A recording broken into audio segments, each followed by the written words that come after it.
Chapter 1495. Published at 27th of December 2022 8:44 and 59 seconds AM. Chapter 1495. If audio player doesn't work, press stop then play button again, that's it. Aina asked. Just the sign? Lionel chuckled. There's a perfectly good building right here. If we destroy it, wouldn't we have to build a new one? We'll just have to thank Triana in advance. Aina shook her head. Sometimes she couldn't decide whether Lionel was charismatic or the exact opposite. What kind of charismatic person was so good at pissing people off?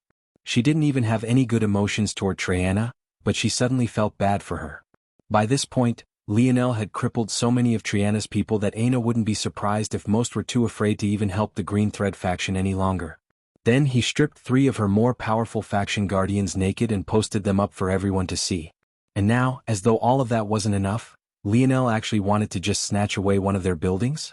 Although Aina had only been in one of Triana's hospitals, it was enough to know that their faction had spent quite a lot on aesthetics, and was especially particular about using materials that could keep anarchic force out. There was no doubt that the building itself was worth just as much as the ground it was built on, if not more. Aina had thought that Lionel would destroy it entirely, but who knew that he would actually be shameless enough to speak of just keeping it? I didn't know you could be so shameless. I'm still holding back, Lionel said proudly as though he had been complimented. If I were to really go all out, would be on baby 3 by now. Aina didn't know what to say.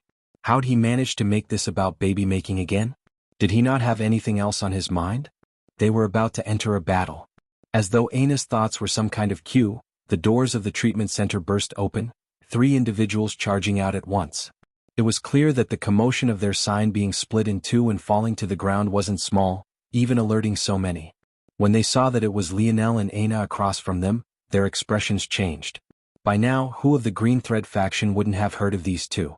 Lionel didn't wait, holding up the permit he had just purchased. They'll be challenging your storefront today. His words were simple and didn't carry the same smiling expression he had had for Aina at all. However, they alone were enough for the accumulating crowd to react as though a bucket of water had been thrown into hot oil. The expression of the green-haired young man leading the group changed before becoming nasty. Why was it that lots of land near Senate branches were so valuable? One of the reasons was the safety inherent to the region. Fighting within a Senate branch was prohibited, and most subconsciously stretched out that range to the general vicinity of the branch as well. However, Lionel was clearly not a person with such qualms. It was clear Lionel believed that their faction was one he could just casually bully whenever he wanted.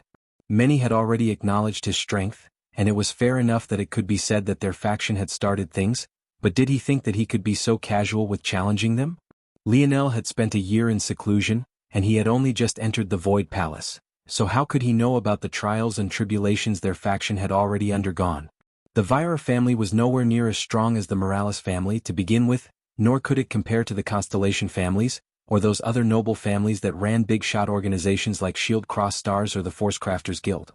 And yet, despite not having such a background, they had managed to carve out a monopoly for themselves on the backs of not just their hard work, but the talent of their future matriarch, Triana. As badly as Lionel and Aina thought they had been bullied by their faction, when they had just started off they had faced far worse. So, from their point of view, Lionel and Aina were overestimating themselves. At least back then Triana still had the backing of her faction. But right here there were only these 2. Did they think that they were enough? The young man stormed forward, a heavy black chain appearing in his hands. Without waiting for another word, he flicked his wrists, causing it surge forward like a tide. The shadows of the chain seemed to block all lanes of retreat. The attack was swift and powerful but flexible and subtle at the same time. Lionel had rarely fought chain and whip experts in the past, but there was no doubt that this young man was the most skilled he had ever seen. His hand shook and one of his fingers flexed as spear force accumulated. He was just about to pierce forward when Aina grabbed his wrist. I let you have all the fun last time because you were angry, but this time it's my fault. Do you think you're the only one with a temper? Aina glared at Lionel before ignoring him entirely and sending out a punch. In that moment, what sounded like a clap of thunder shattered the snaking shadows, revealing the image of the main whip, only for it to collide with Aina's fist. Compared to the heft of the chain, Aina's slender arm and small fist really looked too frail. And yet, it was exactly this frail punch that stopped the chain in its place, sending a surge of energy through its body and causing the wrist of the young man controlling it to break. A shriek of horror sounded, but Aina had already vanished from her spot, her foot lightly tapping the ground as a rush of crimson fog enveloped her. Lionel seemed to realize at that moment that Aina hadn't just improved a little bit, she was now in the quasi-sixth dimension, and her strength showed it. Chapter 1496. Published at 27th of December 2022 8:45 a.m. Chapter 1496. If audio player doesn't work, press stop then play button again. The three that had come fell one after another, unable to last even a few exchanges with Aina. They writhed on the ground, their bodies aching with pain. Back then, Aina had only allowed Lionel to fight on her behalf because she quite liked the feeling of him protecting her. So long as it wasn't a life or death situation, he didn't mind being a docile partner to his right. However, as much as she liked that, she also liked fighting, and she could sense a powerful opponent inside. If she didn't claim this battle for herself and let Lionel attack first, she wouldn't even get the chance to regret it later. When Lionel started fighting, he forgot about everything else. Sometimes he looked like even more of a battle maniac than she was. The three youths that had fallen to the ground were unable to get up. Aina's fighting style didn't seem as wild or murderous as Lionel's, but only they knew well that Aina was maybe even more vicious. Lionel might rip out an arm, but Aina's offensive seemed to make sure that they'd have broken bones and leaking inner organs in the worst of places. They couldn't even breathe without feeling as though shards of glass were lodged in their lungs. At that moment, the very figure Aina had been waiting for walked out. The young lady was wrapped in what looked like green leather armor that clung tightly to her curves. Vines, flowers, and even the occasional patch of bark decorated her armor, making it difficult to tell if it was real leather at all, or if it was just a special sort of plant. Lionel knew who this young woman was quite immediately. Of course, this wasn't by her name or her feats, but rather the role she played. The thoughts of the three youths that had charged out initially were not wrong. The Green Thread faction had, indeed, gone through a lot to reach its current level. As such, they had many policies in place to protect themselves, policies that Lionel was mostly familiar with due to his buying of information. Every one of Triana's properties was protected by a powerhouse. These powerhouses were the core of the Virer family's strength in this generation. Triana might have been the best, but she had others of her age chase after her footsteps, some more powerful than others. One of these so-called powerhouses was Rosamond, whom Lionel had had a run-in with. This lady here was clearly another one. She was only in Tier 3 of the 6th dimension, but despite this, her presence made Emily, Elliot, and Jova, who had all been in Tier 4, seem like small tides on a slow day. It was clear that in the Void Palace, Tier was the very last measurement you should use to gauge someone's strength. Underestimating someone because their tier was low could very well cause you to suffer greatly. There was no doubt that this woman was either very close or already within the 97th percentile, having taken around 5 years or less to rise from nominal disciple to galaxy-ranked disciple. Seeing the state of her three family members, the young woman frowned before her gaze locked onto Aina. The two women moved at once. The young woman in green leather and bits and pieces of nature flipped a palm to reveal an emerald green whip. At the same time, Aina's spatial ring trembled, revealing a long, snaking silk scarf that curled above her arms, following them up her shoulder and around the back of her neck. Aina looked like she had just worn a shawl, but it was clear at a glance that it didn't touch her. Whip and cloth shot out, however, when they met. Instead of hearing the sounds of a cracking whip, there was only a gentle and reserved thud. The two women floated about with an eye-aching speed, their two styles seemingly completely different. The young woman's whip was fast, harsh, and straight to the point. But Aina's silk cloth seemed to flow softly and slowly, redirecting all the strength it faced without the slightest hurry. This seemed to paint the illusion that Aina was having a simple time, but Lionel's gaze remained narrowed. Their fighting styles were different, but they were still about equal. Of course, the young woman had yet to use her god runes, and as for Aina, since when was this her usual style? She was trying to learn something completely separate from her usual, and she was clearly using this young woman as a whetstone. "Alright, you two just keep fighting then. They'll be inside." Lionel casually waved a hand and walked through the battlefield. As for worrying about Aina, he didn't feel like he needed to. If the young woman didn't have an upper hand now, she would never get one. The young woman tried to stop Lionel but quickly found that she couldn't escape Aina even if she tried. It was only then that she, who had thought that she was still holding back and could still easily manage the situation, suddenly realized that this was very, very, very far from the truth. Like this, an odd scene played out. Aina and the young woman were locked in a clash, but every so often, another body would fly out from the store. If this person was lucky, they would be flung out of a door. If they were unlucky, they'd be flung out a window. The pile of Green Thread faction members continued to grow. Without a choice, the young woman could only roar, releasing her god runes and hoping to end her battle with Aina quickly, but who could have thought that Aina's body would suddenly bloom, delicate black tattoos stretching across her skin and forcing the young woman into yet another deadlock. No, it wasn't a deadlock. The injuries seemed to accumulate rapidly on the young woman's body. Her anxiousness played against her strengths. She didn't even realize that the moment Aina had drawn first blood, the battle was already over. But this was something she would learn very soon as Aina extracted what benefits she could from her and added her to the pile. Chapter 1497. Published at 27th of December 2022 8:45 a.m. Chapter 1497. If audio player doesn't work, press stop then play button again. Lionel patted his hands and opened the double glass doors to the treatment center from the inside, grinning at Aina. Right this moment she had a slight sheen of sweat on her body, but it only seemed to make her more attractive. Aina hadn't worn makeup ever since the metamorphosis descended, but she only seemed to get more perfect as the days went on. Even in this state she looked too good. If it wasn't for Lionel's status, who knew how much trouble her beauty would have brought them? Fighting Lionel was one thing, but stealing his woman was a completely different matter. Things related to marriage and future betrothals were all mostly decided by families. Considering who Lionel's parents were, even if he didn't become the heir apparent of the Morales family, there were very few who would dare to interfere in this. Even when it came to Elliot speaking of stripping Aina naked, this was more of a scare tactic than anything else. Doing something like humiliating Lionel's future wife was in line with castrating an individual. It was truly that important. For the same reason castration was taboo, crossing the line in this fashion wasn't something many would do. Only those who didn't care to give face to the Morales family would ever dare to do anything to Aina. Or, more accurately, dare to take things too far with Aina. It could be said that Lionel had most definitely benefited from his status again.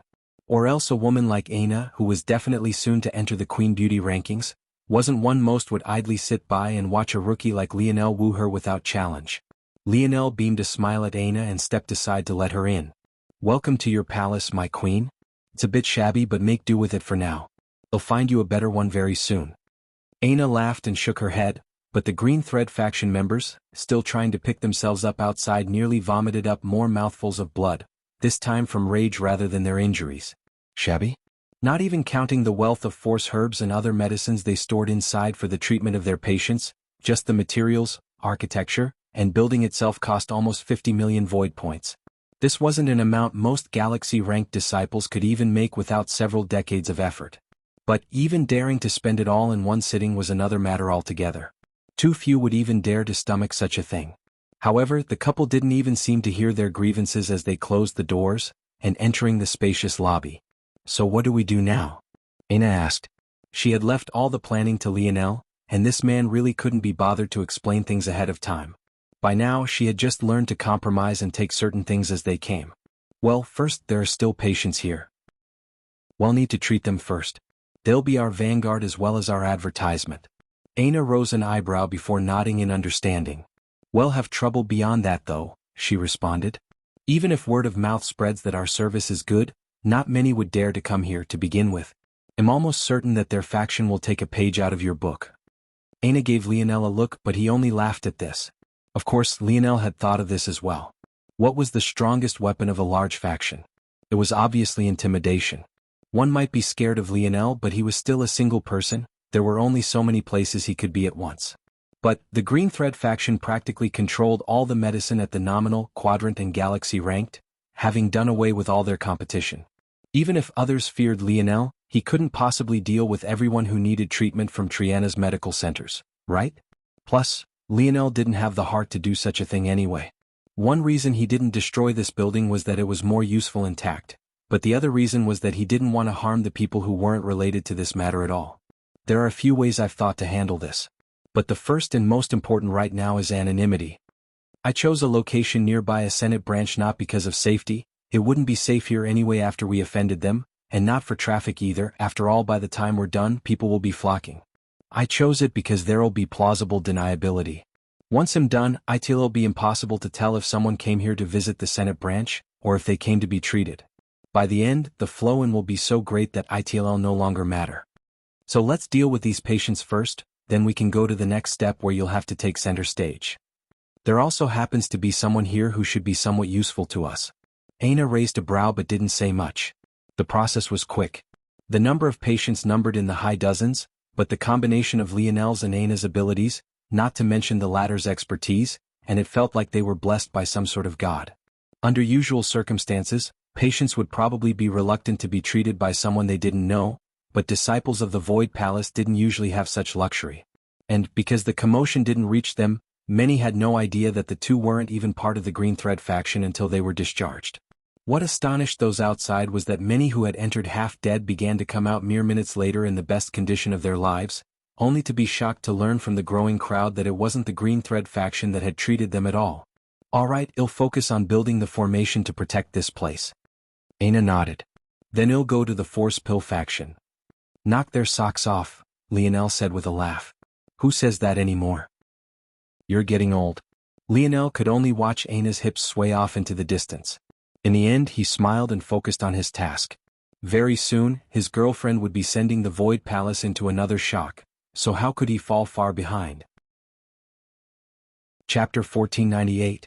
Published at 27th of December 2022 8:45 a.m. Chapter 1498. If audio player doesn't work, press stop then play button again. As Lionel worked, news began to quickly spread back to the Green Thread faction and beyond. It was quite rare for challenges like this to happen between factions, let alone for two individuals without a faction at all to suddenly rush up to challenge a faction on their own like this. It only made it a hotter topic when it was considered that the Green Thread faction had just been promoted to the silver grade.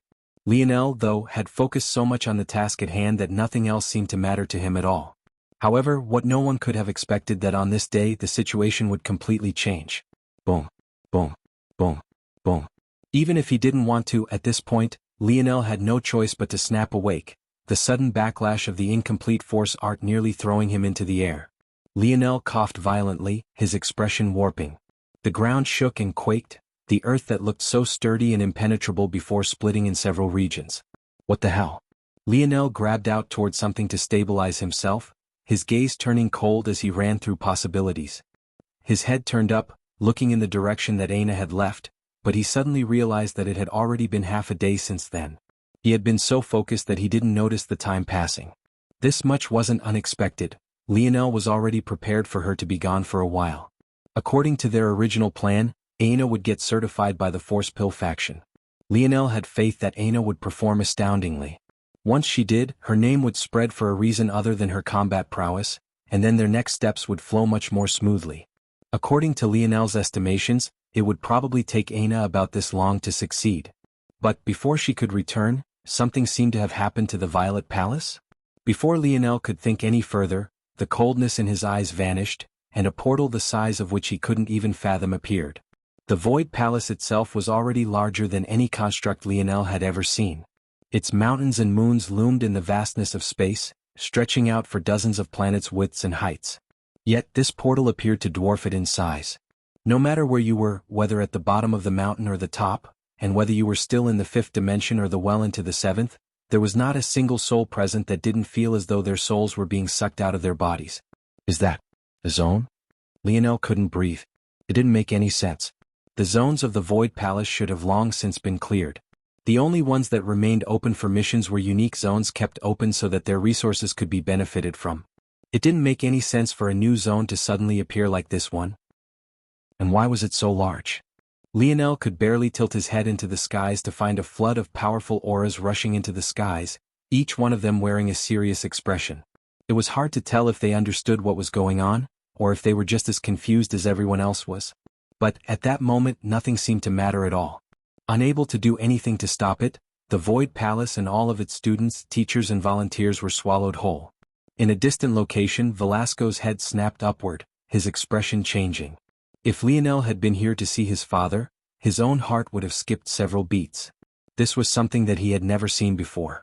Soon, Velasco's shocked expression turned from surprise to unbridled fury, his glasses cracking and shattering beneath the pressure.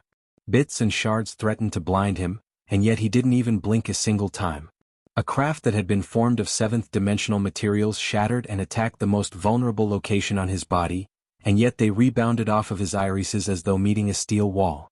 From beginning to end, the usual prankster of a father didn't even flinch.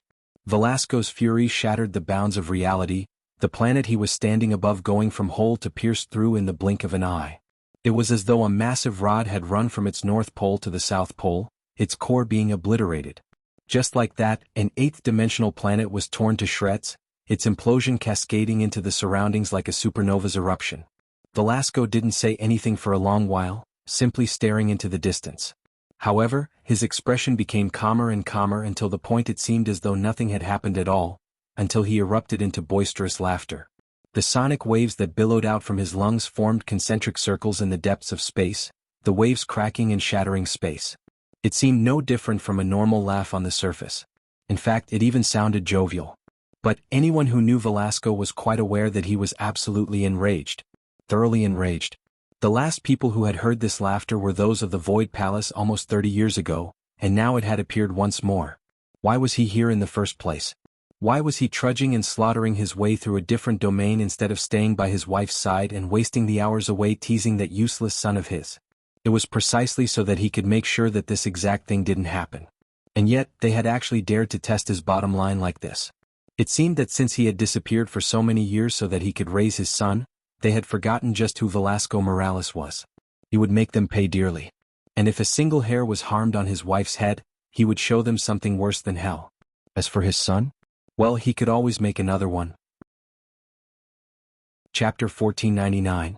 Published at 27th of December 2022 8:45 a.m. Chapter 1499. If audio player doesn't work, press stop then play button again. Lionel snapped awake, his body shooting upward as his nerves were primed to an extreme. His mind ran on overdrive, scanning everything around him. But he ultimately found nothing. He was in the depths of a forest, but it was oddly green. He hadn't seen such greenery in over years since he had been stuck in the Void Palace. But this didn't put him at ease at all. Hadn't the whole Void Palace been swallowed? So how was it that he was no longer where he had been previously? How long had he been out of it? Did someone bring him here? No, that didn't make sense. Why would someone just plop him in the middle of a forest and then run away? He could sense anything in his near vicinity. Lionel took a breath and calmed himself. Then he leaped into the tree by his side before plummeting back down once again. His eyes widened. This world? Just where was he? He had gotten used to the pinnacle seventh-dimensional atmosphere of the Void Palace, and he had jumped accordingly. But he actually hadn't jumped as high as he thought he should have? It couldn't be. Was this an eighth-dimensional world? That didn't make sense either. The combination of dense anarchic force and its pinnacle seventh-dimensional atmosphere should have made the Void Palace no less difficult to navigate than any eighth-dimensional world. In fact, there were definitely eighth-dimensional worlds that couldn't compare to the Void Palace in this regard. However, the suppression Lionel felt on his body and his ability index was just as great if not greater. Lionel didn't even want to think about what this meant. Just what the hell kind of zone was this? That was when something in Lionel's mind suddenly clicked. A spark of lightning going off in his dreamscape. When the realization sunk in, he felt his heart tremble. He only had one thought: was this the end of the human race? Lionel took a breath and his expression went entirely cold. The pressure he suddenly felt was unlike anything he had ever experienced before. With all this talk of zones, unique zones, controlling them and manipulating them, Lionel had a thought that he never put into action. What if you used zones as weapons of mass destruction? What if you suddenly trapped all the greatest geniuses of a race in a single zone? As for the entry limit? Who cared? In fact, wouldn't it be better to go over that count? Lionel had experienced it before personally. Back when he entered the Camelot zone, the members of the Slayer Legion and the Aderna family had died, after being turned into Walking Dead puppets. However, after Lionel released them, the zone once again registered them as living beings. And, because Lionel had taken Little Blackstar out of the snow globe for the first time back then, the zone had registered one additional person. The penalty for one additional person hadn't been too harsh. But their time limit had still been restricted. But what if you went over 2 people? 10? 100? Several thousand? Millions? There were easily millions of youths in the Void Palace, and that was just the young. What about the older individuals? What if this zone also counted the cursed beasts in the mountains just like they had counted Little Blackstar back then? By then, the penalty would be so harsh that they might all be finished. Lionel wouldn't be surprised if they had already surpassed the time limit. But he couldn't even check because he no longer had the dictionary by his side. It was a masterstroke indeed. Whoever did this needed the ability to take control of a zone, change its location, and Lionel was certain that they would also have to be able to manipulate the size of the zone as well. After all, if the zone was too small, how would it swallow them all up like this? Lionel's expression only became colder the longer he thought. This wasn't just vicious, it was as good as committing genocide on an impossibly large scale. Everyone who had been sucked into this zone would never be able to return. Lionel took a breath and his heart finally slowed to a crawl. He couldn't help but internally sneer, his mind reaching an unprecedented level of focus. He definitely couldn't say that he was bored any longer. It seemed it was time for him to find out if this was the challenge he would be unable to overcome, or if even this wasn't enough. At that moment, the rustling of leaves entered Lionel's ears. He didn't seem surprised by this at all. The moment he had failed to jump into the tree, he had already felt that something like this would happen. The commotion he had caused was not small. Right then, a group of a half-dozen appeared. But when Lionel saw their appearances, his eyes couldn't help but narrow. It wasn't that he recognized them or that he was surprised that he didn't recognize them. Rather, it was that he was just not expecting such a thing. The group that surrounded him wore clothing right out of the Stone Ages. The women wore beast skins to cover their chests and bottoms, while the men just wore the latter. All of them wielded wooden spears and stared toward Lionel with a menacing light in their eyes. Without hesitation they all pierced forward at once, but Lionel didn't even more. Just when it seemed that they would all skewer him through, the points of their spears shattered into a rain of ash, leaving them watching in shock as their weapons crumbled to the ground. Despite the fact that their weapons seemed simple, any weapon carved from a world of this caliber would be strong. They were used to hunting beasts tens of times Lionel's side without fear, but they suddenly felt their hearts constrict. They roared out, barking in a language Lionel couldn't even begin to understand.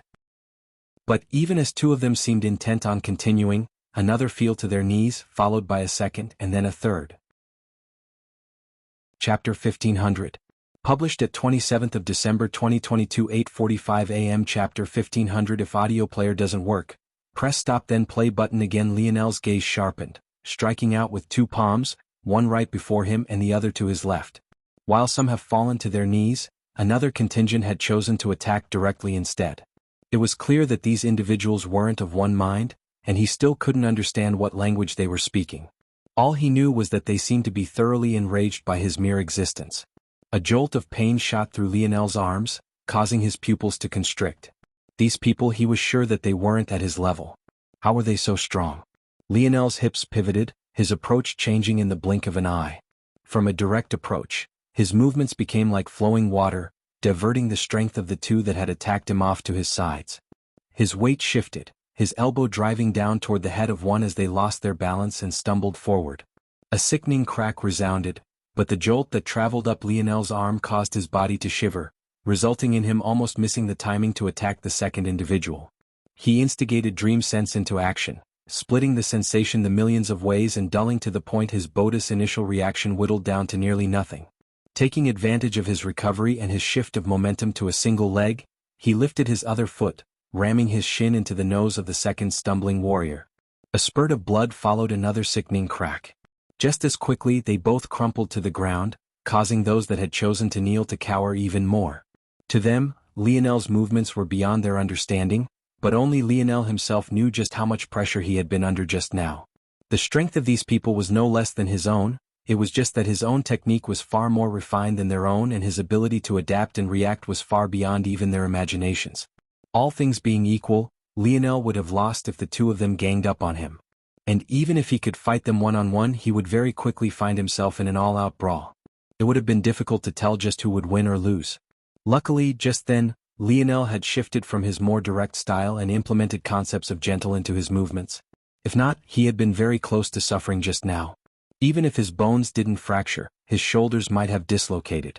It was hard for Lionel to accept this because he didn't feel the pressure of the sixth dimension from these people. But, from what he knew of the dimensional verse, unless you were an astounding genius of the other races, there was no way someone in the fifth dimension could have put him in such a state. Of those he had met, maybe only Amory, Aina and Miguel could match Lionel while still being in the fifth dimension. And that was just raw strength. Truthfully, Lionel didn't think he could possibly lose to some at the same strength. Part of the reason was likely because of the arrogance Aina had spoken about him having, but another part was justified. When Lionel had said he could beat Aina 10 out of 10 times and then gotten beaten up by her moments later, his thoughts had never really changed. If it came down to a matter of life and death where he could go all out, and he actually had intentions of winning, He felt that someone would have to be in the seventh dimension at least, to make him truly despair. Lionel's greatest trump card, his mind, was something that most simply couldn't counter. Still, while he had easily defeated these few individuals, their strength astonished him. They were probably in the fifth dimension? But they actually had such strength? No, I can't tell what dimension they are at all. I have no idea. Lionel's brows furrowed.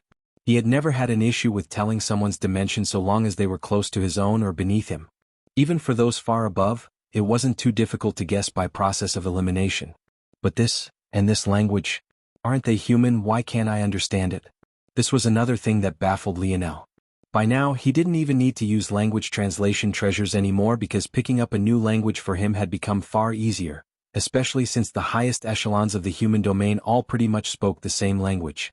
Even when the language was a little different from what he was used to, his mind had become fast enough to pick up on the quirks quickly and adjust. He had done something similar on planet Luxnix. However, this language was so far and away different that he hadn't grasped it even after hearing the speak it for so long. Lionel's frown deepened. Without the segmented cube's inner space to rely on, he didn't have a convenient device to take out right now. I need to retreat. These people are already so powerful and nothing about them screams leadership, or else they wouldn't have been so divided in how to react to me. They'll need to find time to scout them and comprehend their language first, then we can consider a next step. With Lionel's thinking speed, the two he had defeated had hard fallen to the ground by the time he came to a decision. A strong light force swirled around him and his three illusory tails appeared once more. With a step, he leapt into the trees he could reach before, vanishing into their folds.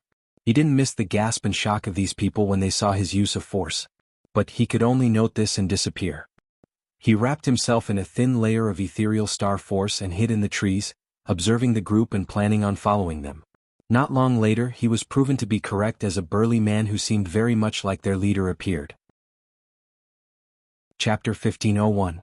Published at 27th of December 2022 8:45 and 45 seconds AM. Chapter 1501. If audio player doesn't work, press stop then play button again. The group quickly began to explain what had happened to their leader as Lionel watched. He passively absorbed what they were saying, filling in context clues and trying to piece together their language. For Lionel this wasn't very difficult. It would take others a year or two of observing a language to reach a passable level, but Lionel would only take a few hours at worst so long as these people spoke enough. However, while he listened, his gaze couldn't help but focus on the burly man. The pressure he gave off was far beyond that of the others. Lionel felt that he was right to leave when he had. This man. Lionel really wasn't sure if he could defeat him. What was once again the most astonishing about this was the fact that Lionel couldn't tell the burly man's dimension either. But now he began to understand why it was. The more he observed, the more possibilities he thought of until he eventually landed on one. Back when Lionel was in the third dimension, he had broken through with his body and his mind first. In the former case, he entered the fourth dimension first, and in the later, it was even more exaggerated as he entered the fifth dimension long before stepping foot outside of the third dimension. Now, he was in a similar situation with his mind actually being in the seventh dimension currently. However, regardless of the situation, everyone had always seen him as a third-dimensional existence back then, and right now, everyone only saw him as a fifth-dimensional existence. Why was that? Lionel had never really thought about it before, but now it seemed too obvious. Your dimension seemed to be decided by the force level you could wield and control with your nodes. It probably wasn't so simple, but in all the fourth-dimensional books Lionel had read in the Void Library, this seemed to be the most appropriate conclusion. In that case, wasn't the reason Lionel couldn't tell the dimension of these people because they couldn't use force as he could? If they could, why would they be so shocked by his use of force just now? At that moment, the head of the burly man suddenly snapped in Lionel's direction. The sudden change was enough to make anyone's heart leap out of their chest. But who was Lionel? He was a man whose mind worked at a speed that could put even a computer to shame. Let alone catching him off guard with the turn of a head, Lionel had already seen through the burly man's movements long before he made them and stood absolutely still, not moving an inch. Lionel wasn't a short distance away. With the sensory boost his starry-tailed fox gave him, he was able to listen in and observe this group from just over half a kilometer away. Even if he could see the burly man's face as bright as day, didn't mean the latter could do the same. Though it was surprising that the man was so sensitive, that was all. As expected, after furrowing his brows, the burly man turned back, continuing to listen to the reports. However, Lionel didn't relax.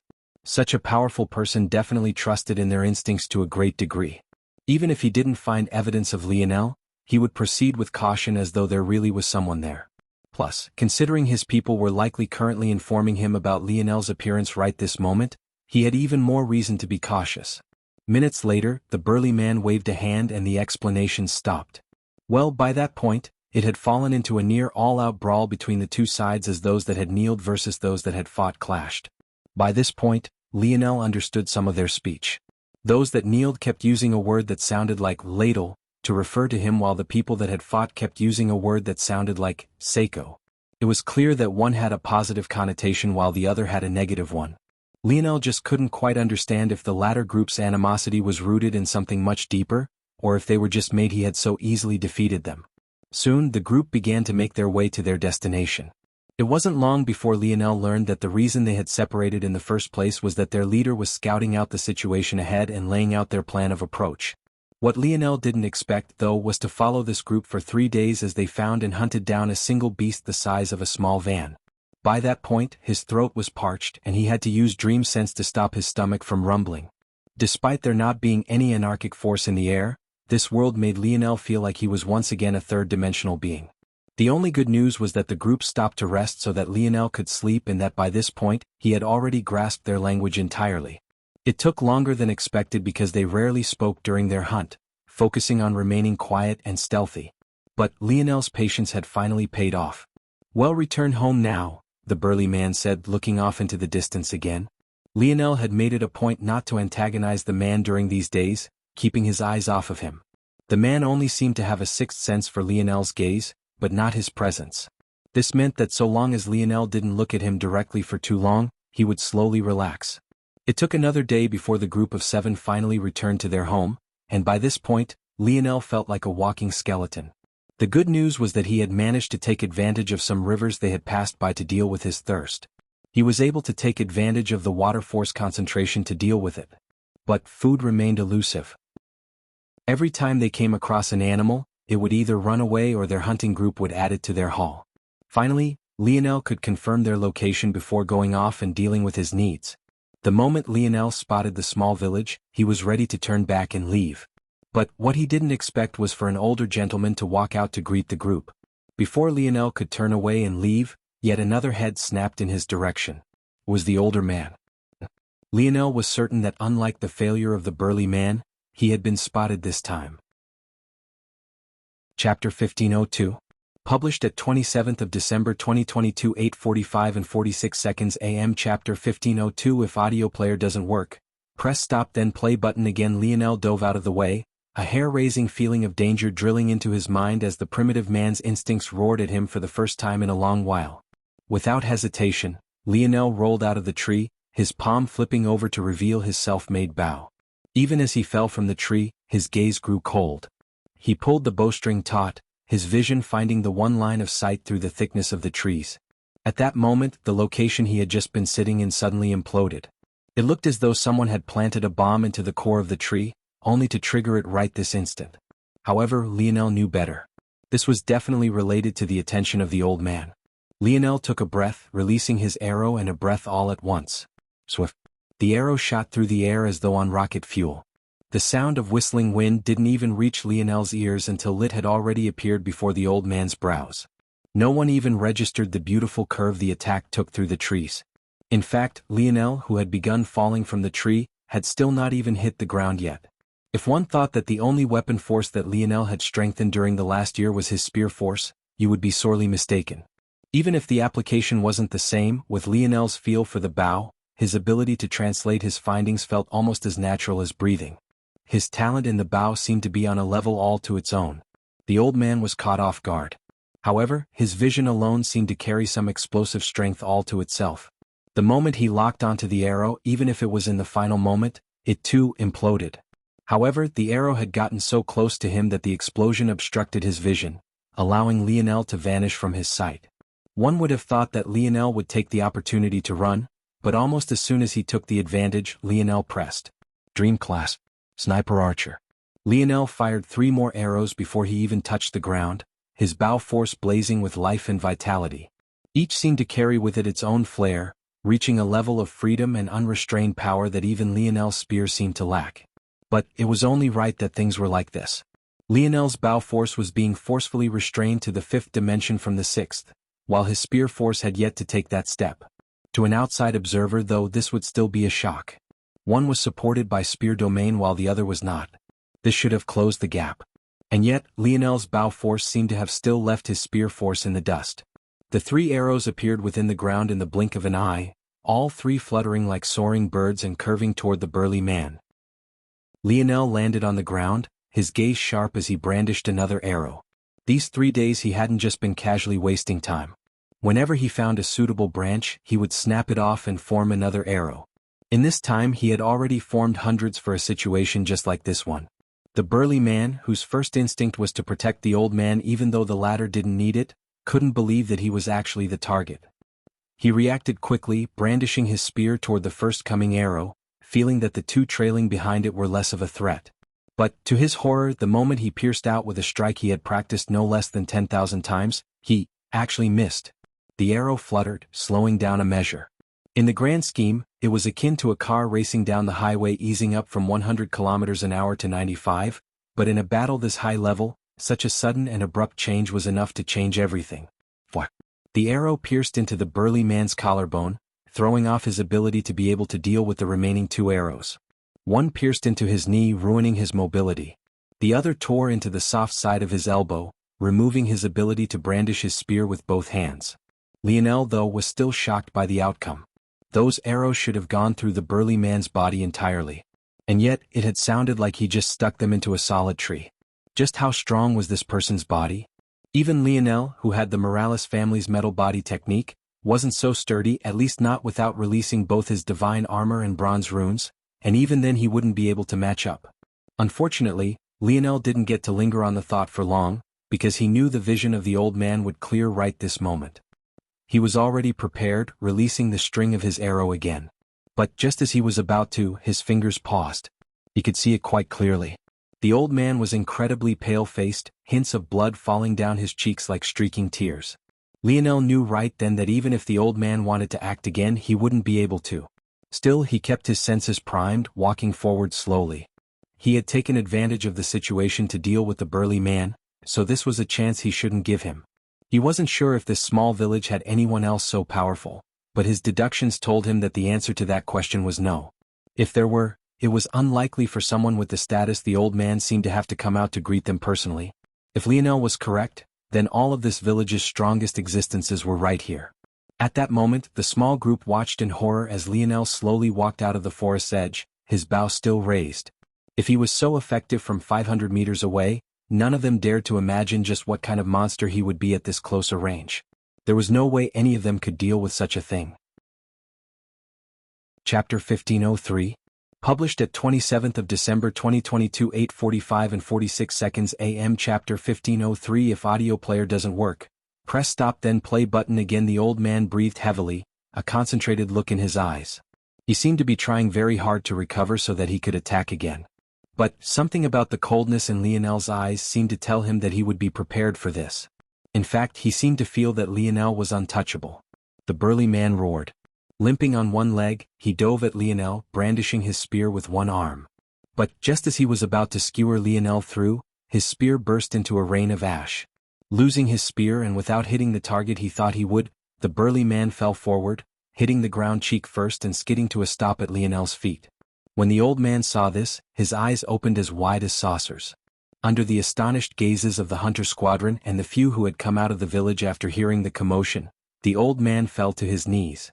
Esteemed nobleman, please forgive my ignorance. He kowtowed as hard as he could, his forehead smashing into the ground repeatedly.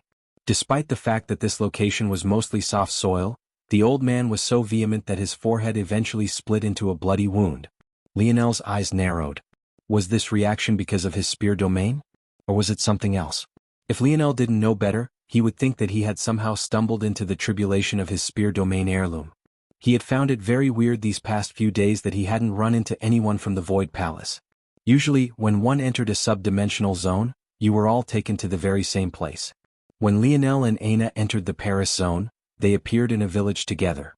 When Lionel entered the Camelot zone with the Slayer Legion, The only reason he had been able to go off on his own was that he entered first and then used his self-created craft to hide underground when the others appeared. Regardless of the situation, everyone who entered together always appeared together. It simply didn't make any sense that Lionel was on his own like this. So, he had assumed that something else went wrong. Maybe his spear domain heirloom was triggered again, moving his tribulation up even further. It felt possible since everyone he ran into seemed to use a spear as well.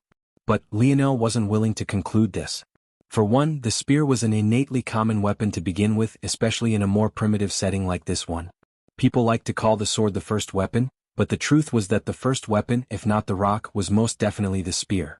Plus, there was also the matter of the sheer number of individuals that had entered. Lionel couldn't ignore the fact that the basic functions of this zone had been ruined by the oddity of their appearance within it. "Stop," Lionel said coolly, speaking their language as though he had always been able to do this. It was only when Lionel said this that the old man paused. But even then the latter didn't raise his head, not daring to look up for fear of what might happen next. "What is your name?" Lionel asked. "My name is Farley, nobleman." Lionel narrowed his eyes. He just wanted to test the bottom line of these people and also ensure that he had grasped their language as well as he thought he had. "Where is this place, Farley? I've lost my way. Where is the fastest route back?"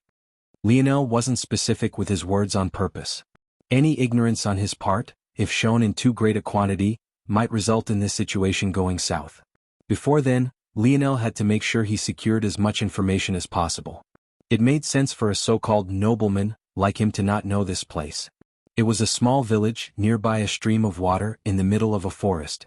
It was doubtful that a person of high standing would know this place like the back of their hand. "Sir, Slail City is 2 days' journey southeast of here. Trith City is a day and a half's journey northwest of here. And Sing City is 3 days' journey west of here." Farley did his best to recall everything and gave all the information he knew of, not holding back. Since Lionel wasn't specific, he just told him everything, hoping one of these cities was Lionel's own. He couldn't help but hold his breath when he saw Lionel's lack of a response. Inwardly, Lionel was frowning. This wasn't because of the information, he had no reason not to trust it. Rather, it was that this little village seemed too weird. Southeast, northwest, and even west itself. This village was entirely surrounded by cities, so why did these people choose to stay here? It was a bit odd. It wasn't like traveling was the issue, these weren't particularly long journeys in the grand scheme of things. Also, danger shouldn't have been a problem either. After following the hunter squad around, it was easy for Lionel to make these sort of deductions. The population of beasts wasn't ridiculously high. In fact, their village didn't even have heavy defenses, there wasn't even a wall around them. So it was relatively safe, the distance wasn't too far, there were several cities to choose from, and yet they all chose to remain here? It wasn't that Lionel didn't believe that some would prefer to live in a more rural area, but when he thought about the split sort of reaction he received, one seething with hatred and the other worshipful as though he was a deity descended from the skies, his brows couldn't help but furrow. Lionel shook his head. "Give me some spices and it'll be on my way." Farley kowtowed again and did as Lionel asked, almost handing over way too much. After casually helping the burly man heal, Lionel turned toward the direction of Trith City, the closest of the three, and vanished. Chapter 1504. Published at 27th of December 2022 8:45 and 46 seconds AM. Chapter 1504. If audio player doesn't work, press stop then play button again. Lionel grilled meat in one hand and seasoned it with the other. His Radiant Force and Scarlet Star Force might have been powerful fire forces, but they were no good at cooking. One was radioactive and the other was intent on destroying everything in its path. So, for something like this, Lionel could only use regular fire force. But it was more difficult than he thought it would be. Lionel had never really struggled with pulling atmospheric force toward himself until he stepped foot into the Void Palace. By then, the anarchic force was so dense that using atmospheric force was mostly a pipe dream. This was a large part of why Lionel had still rarely used his Scarlet Star Force even after awakening the ability to pull it toward him on a whim. Lionel had thought that he wouldn't need to worry about it anymore while he was in this place since there was no anarchic force. But just like with all the other oddities, he still struggled. Back when he was practically dying of thirst, he had to approach a river to find dense enough water force to satiate himself. Usually he would be able to call upon water force whenever he wanted now, thanks to his divine armor. But if he did that here, he would be lucky to form a single drop. Pa Nd, a no V1. This matter stretched to other things as well. For example, Lionel concluded that the reason his arrows hadn't been devastating was that he had shot from too far away. Previously, shooting from 500 meters away so long as anarchic force wasn't present, was as easy as breathing. But, in this place, his bow force actually weakened so much over this distance. Now, his previous 500-meter range was about equivalent to his current 100 to 75-meter range. He would definitely have to adjust.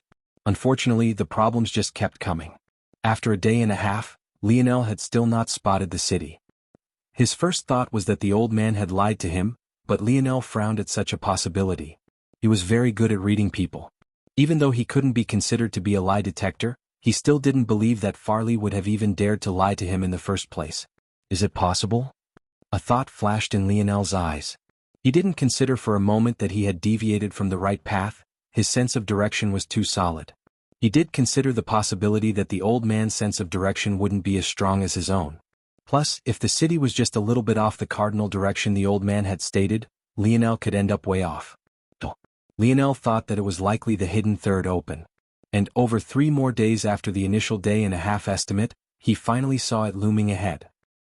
As expected, the estimates for speed the old man had given were based on what he thought of Lionel, a realization that made the latter especially serious. Obviously, Lionel hadn't gone all out during the past several days and even took a lot of time to check around for clues and signs of human life, just in case he had veered off course. However, for Farley to underestimate his speed by 3 times, just how strong were these noblemen? And what would Lionel do now that he was here? Up ahead, an enormous city loomed. It was like a steel behemoth, its walls flashing with silvery lights and only the tallest buildings within being barely visible from Lionel's vantage point. However, very quickly, Lionel realized that the city was much further away than he thought it was. It was just that the city was so large that it had taken a moment for his perception to adjust. When he calculated how large it must be, his brows couldn't help but shoot up. Lionel entered stealth mode, becoming even more focused than he had been before. If Farley could see through him before, it was clear that his previous attempts hadn't been nearly good enough. Of course, Lionel had gotten complacent after 3 days as well, not to mention the fact that he had been hungry. But now he was in top shape. Lionel didn't understand enough about this situation to enter the city so freely. He had to observe a bit first. As Lionel got closer, he realized he was still several dozen kilometers away. This wouldn't normally be an issue with his speed, but the main problem was that the number of beasts seemed to increase rather than lessen. At the same time, the force in the air seemed to also thicken. When Lionel finally managed to enter a kilometer range, his eyes couldn't help but widen. The entire city? No, it was only accurate to say that the portions of the city that Lionel could see were surrounded by an abyss. Chains connected the open city gates. Just from Lionel's point of view, there were 3. Each chain link was tens of meters across and their thickness didn't need to be mentioned. Those that wanted to enter the city crossed these paths, risking what seemed like life and limb just for a chance. And from what it seemed, there were even some that were turned away at the entrance and forced to go back. Lionel watched as several fell to their deaths. Some had even been close but were assaulted by an unlucky rush of powerful wind. What kind of city is this? Lionel was at a loss. Was it worth risking life and death to enter? There were some that didn't seem to need to risk as much to enter. These individuals procured the help of large snake beasts that coiled their bodies around the chains to slither forward, swaying along with the chains. From what Lionel had seen, not a single ground escorted by one of these snakes had died. However, it seemed to be very expensive to gain such a service. In addition, it was mostly a route taken by individuals who seemed to be merchants. Lionel wouldn't be surprised if they gained a large discount for their efforts. Just as Lionel was thinking about whether or not the risk would be worth it, he froze. Right then, a merchant carriage rolled to the edge of the abyss. Unlike the other carriages, this one pulled along a cage on wheels. What made Lionel freeze was that within these cages, beaten and ragged, were Noah and Miguel. Lionel's gaze flickered with rage. Chapter 1505. Published at 27th of January 2023, 12:34 and 31 seconds p.m. Chapter 1505. Who could? If audio player doesn't work, press stop then play button again. This scene confirmed to Lionel that he definitely wasn't in the spear domain zone. However, aside from that small bit of assurance, there was nothing else to be happy about. He couldn't say that he cared very much for Miguel, but he didn't hate him either. The two just had their own separate perspectives on certain matters. Lionel wouldn't just watch as Miguel was taken into what clearly seemed to be slavery without doing anything. And even if Lionel had no intention of saving Miguel and he turned a blind eye to it all, He couldn't possibly leave his cousin alone like this, right? Lionel took a breath and calmed himself. P1E's visit N0V1B in. His gaze shifted toward the bridge and then the city. What little information he had told him that his best chance at saving these two was to act right this moment. With such a large city, with such a menacing atmosphere, Lionel was certain that whoever was in charge was a monster in their own right. Lionel hadn't even been confident in taking down the warrior of a little village without using some tricks. And if not for his sharp senses and quick reaction time, he would have lost his life to the old man.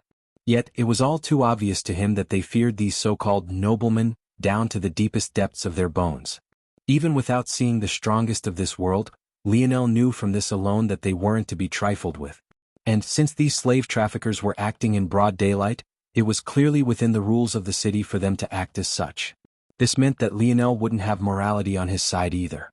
Plus, even if Lionel didn't have any of these reference points, just the fact that whoever had targeted the Void Palace dared to swallow up their seventh-dimensional powerhouses into this place as well meant that, in all likelihood, there were individuals here more than capable of dealing with such existences.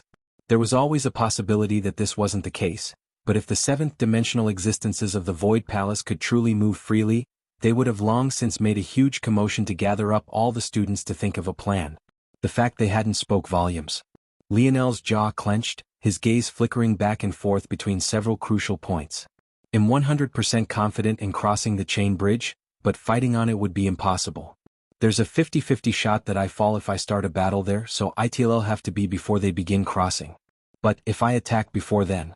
No, this is really the only choice. Lionel took a breath, his gaze turning frighteningly cold. His mind was only filled with one thought. If Noah and Miguel could be taken in like this, what about everyone else?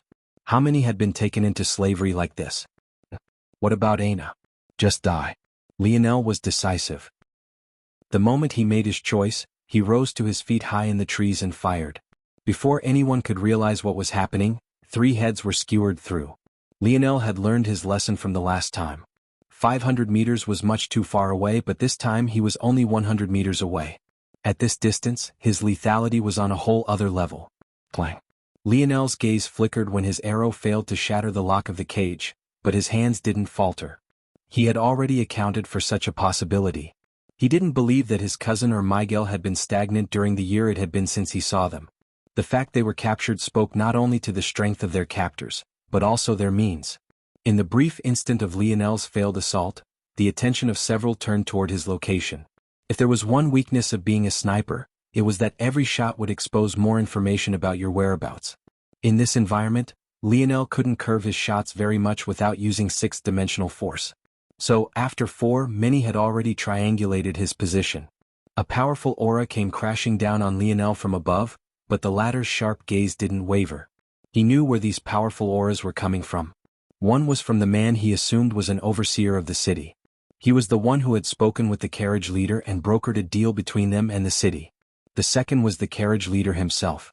The former wore what looked like a military uniform made of soft fabrics and covered in pockets and simple lines. But the latter was dressed like a wealthy businessman. If not for Lionel's sharp eyes, he would have never known that he was a powerful existence to begin with. It was clear in an instant, the pressure these two gave off made the burly man of the village look like a joke. However, the fury in Lionel's eyes only grew. He could see it in their eyes. They were actually angry with him for trying to free slaves? He would have respected them more if they took this matter in stride, accepting that this was a normal part of the business they partook in. But, from their gazes, it was clear that they felt like they had an ingrained right to do as they pleased. Such people quite frankly disgusted Lionel. At that moment, the seal in Lionel's left kidney shattered, breaking through several layers all at once. From the size of half a fingernail, it grew to about half the size of a large grape, flooding Lionel's body with scarlet star force and turning his pale violet eyes into a liquid red gold.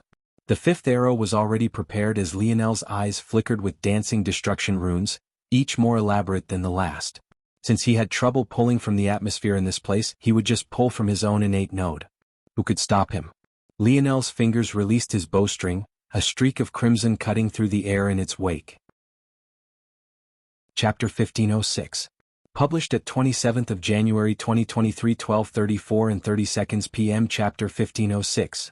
Shocking ability. If audio player doesn't work, press stop then play button again. The eyes of the businessman and overseer widened, a spike of danger twisting into their hearts as they felt their lives flash before their eyes.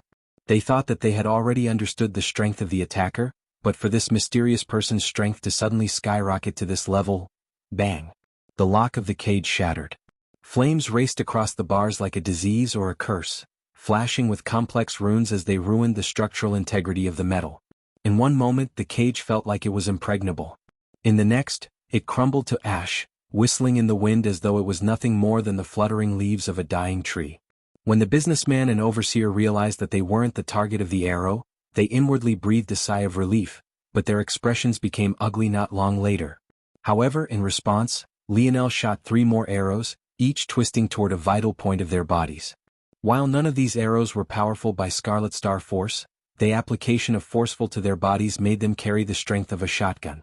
The wind clapped like thunder under the speeding arrows, the release of Lionel's bowstring sounding no different from an iron ball tearing a path out of a cannon.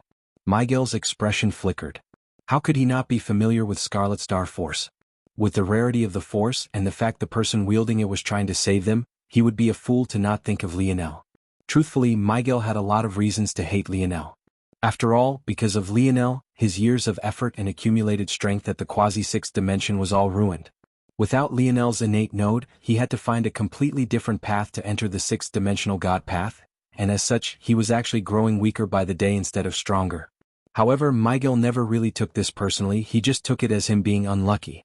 Whether he won the fight against Lionel or not, he would have still given Lionel his innate node back.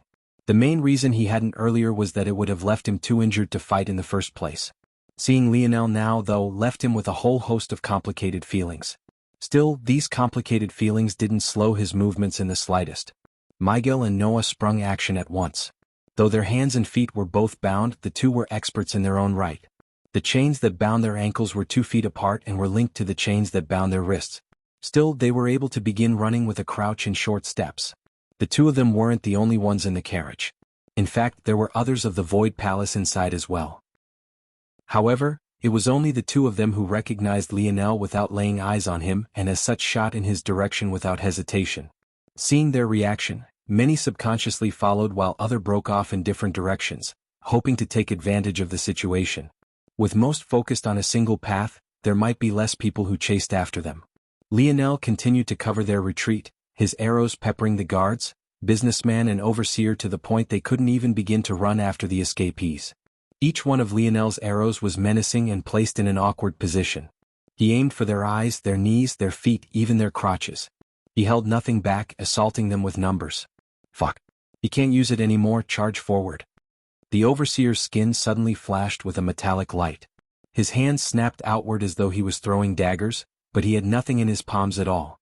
To Lionel's shock, though, layers of the overseer's skin peeled off, attaching to the thick trees in the surroundings. Soon, the overseer shot forward, bouncing between the trees at a speed that was almost impossible to track. Between bounces, he would throw out more silver discs, attaching them to more and more trees. He flew forward like a speeding bullet, his body becoming a large streak of silver. It took no more than a single breath for him to cut the distance between himself and the nearest escapee to less than 5 meters. Lionel was stunned by what he was seeing. He could tag this ability to a specific ability index, and it even seemed like a combination of many of them, including Alan's magnet ability index. However, that was all. The overseer might be far faster than Lionel now, but his movement had also become far more predictable. Facing an enemy like Lionel, he had basically just sealed his fate. Lionel didn't even take a breath of time to calculate, his fingers having already released. The overseer suddenly panicked. He released that with the way Lionel's arrow had curved, he was adding to its force with his own momentum. Even if Lionel didn't use Scarlet Star force again. What? The overseer was pierced through the forehead, the head of Lionel's arrow tearing into his skull just as the body of the arrow exploded into countless pieces. With a heavy thump, the overseer crashed into the tree he was magnetically attached to. There was such speed and force behind it that the tree cracked, beginning to slowly fall forward. Lionel frowned slightly. This was a bit of a problem. He took a breath, 6th-dimensional force spinning around his arrow as he released it. It tore through skies so quickly that there was absolute silence even after it crashed into its target. P1E's visit N0V1B in. T-bang. The arrow curled around, smashing into the side of the tree. An explosion sounded, A huge chunk of the bark and trunk imploded until it looked as though a giant had taken a giant bite out of it. The falling tree deviated, stopping its forward momentum and beginning to fall back into the side. The pursuing guards, businessmen and lagging overseers suddenly found the behemoth-like shadow of a tree quickly falling toward them, their faces contorting in shock. Chapter 1507. Published at 27th of January 2023 12:34 and 29 seconds p.m. Chapter 1507. Not enough information. If audio player doesn't work, press stop then play button again. Heavy breathing filled the depths of the forest as a group of escapees gathered around one another and leaned on the thickness of the trees around them. At that moment, Lionel appeared at the treetops, his face still obscured by a blinding golden light. Seeing such a thing, Miguel and Noah frowned for a moment, but after realizing the potential issues, their brows relaxed. As the saying went, when smart people met together, there wasn't a need for so many words. The three of them very quickly came to a tacit understanding. "Where are you all from?" Lionel spoke in the language of the village people. Very quickly, he could see who among them grew confused and who among them responded with acknowledgement. It was just that easy for Lionel to tell who came from the Void Palace and who didn't. Aside from Miguel and Noah, there seemed to be three others. Still, this wasn't 100% factual. For all Lionel knew, there were different dialects. But, from what he had observed around the city, at least in this region, everyone should speak the same language. Lionel received many answers to his questions, much of which he couldn't really understand. They spoke of landmarks and locations he had never heard of, but they did so with confidence, so it was obvious that these were likely common places everyone knew about. After hearing their words, Lionel went through everyone one by one and began to destroy their shackles. It was more delicate work than breaking the cage had been, harder too, but since Lionel could use his hands, it wasn't that big of a problem. Their gazes toward me turn a lot more worshipful the more I use my abilities. It seems like I was right about some stuff.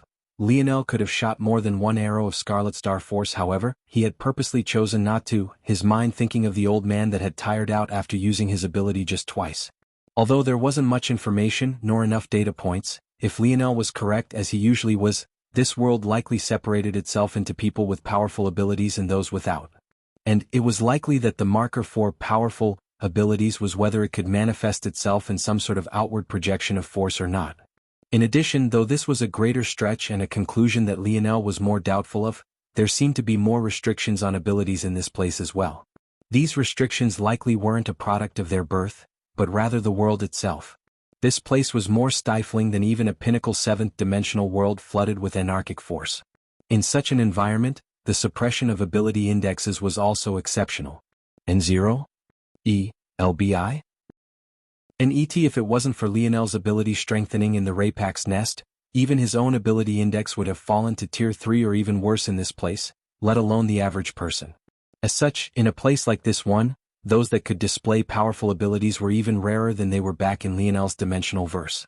And, as a result of this, there was an even clearer dividing line between the talented and untalented, even to the point there was slavery here. Still, this left more questions than answers. Where was this place? What point in history did it represent? The human domain didn't have such a powerful world anywhere. Could it be a snippet of the future? Was this a variant zone? It was possible. A variant zone appeared when a world was at a crossroads and it was a chance to turn things around for the better. But a variant zone was also known for its low difficulty. What about this place was easy? Exactly. And where were the rewards? Plus, a variant zone wouldn't be styled after a real world, at least not usually. It would be more like a challenge or a game, left behind by future generations who didn't like how things had turned out. This was why the only variant zone Lionel had ever heard of was found on terrain and entered by Aina. That wasn't to say that a variant zone couldn't be like this, but it wasn't the most efficient use of resources for a world likely on its last legs, to begin with. Then the only logical conclusion seemed to be that this was a zone not from the human domain, but another domain entirely. But in that case, why was it that everyone here was human? Even the powerhouses who ran the city seemed to also be human. From what Lionel had learned from Y-Star Order, it wasn't that humans didn't exist in other domains, it was rather that they were instead treated like second-class citizens. However, clearly there were humans in power in this place. Unless there was another tier of overseers that Lionel hadn't seen and humans were actually selling their own to their other race overlords, this conclusion seemed unlikely as well. Then what was the truth? Quite frankly, Lionel had no idea. After freeing them all, Lionel was profusely thanked and he didn't stop any of them from leaving. However, he did take the opportunity to secretly tag some of them, tracking their location for a while both so that he could place a mental mark on the locations they spoke about and, for a more unfortunate reason. Once they were all gone, Lionel was left with just the Void Palace members, but he still wasn't quite sure if he should reveal his face just yet. If this was truly a hopeless situation, that would mean that this would essentially be their world now until they died. In that case, he couldn't trust anyone even if they were formerly from the Void Palace. Once despair sunk in, who knew what people would do? You five don't seem to be able to understand me? Lionel trusted in the genius of the Void Palace disciples. After so many days, he didn't believe that they wouldn't have picked up at least some of the language even if they lacked his processing speed. After several attempts, though, Noah eventually said something that left Lionel in silence. Body? No. Force? Lionel's eyes narrowed. What was going on? Chapter 1508. Published at 27th of January 2023 12:34 and 27 seconds p.m. Chapter 1508. Touching? If audio player doesn't work, press stop then play button again. Was Noah trying to say that he couldn't use force? Honestly, while the group was running, Lionel had noted that they hadn't used force. Although Miguel had lost the speed branch after stepping past the Snowy Star Owl lineage factor, Noah definitely still had it. It didn't make sense that he wouldn't try to multiply his speed as he ran. Lionel had thought that it was related to the chains wrapped around their bodies. After all, Earth had had force-blocking methods, so even though Lionel hadn't run into such a thing at higher dimensions, that didn't mean that they didn't exist. Maybe he had just been lucky to not stumble into such a thing.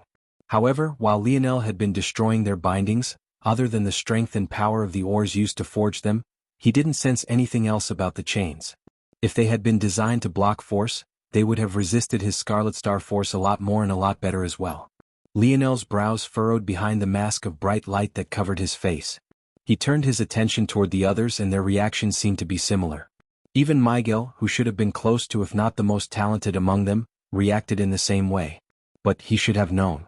Miguel and Noah should be equally as talented actually. In fact, I wouldn't be surprised if Noah surpassed Miguel in the future with the setbacks the latter has faced. But for them both to be in this situation, Lionel felt like a headache was coming along.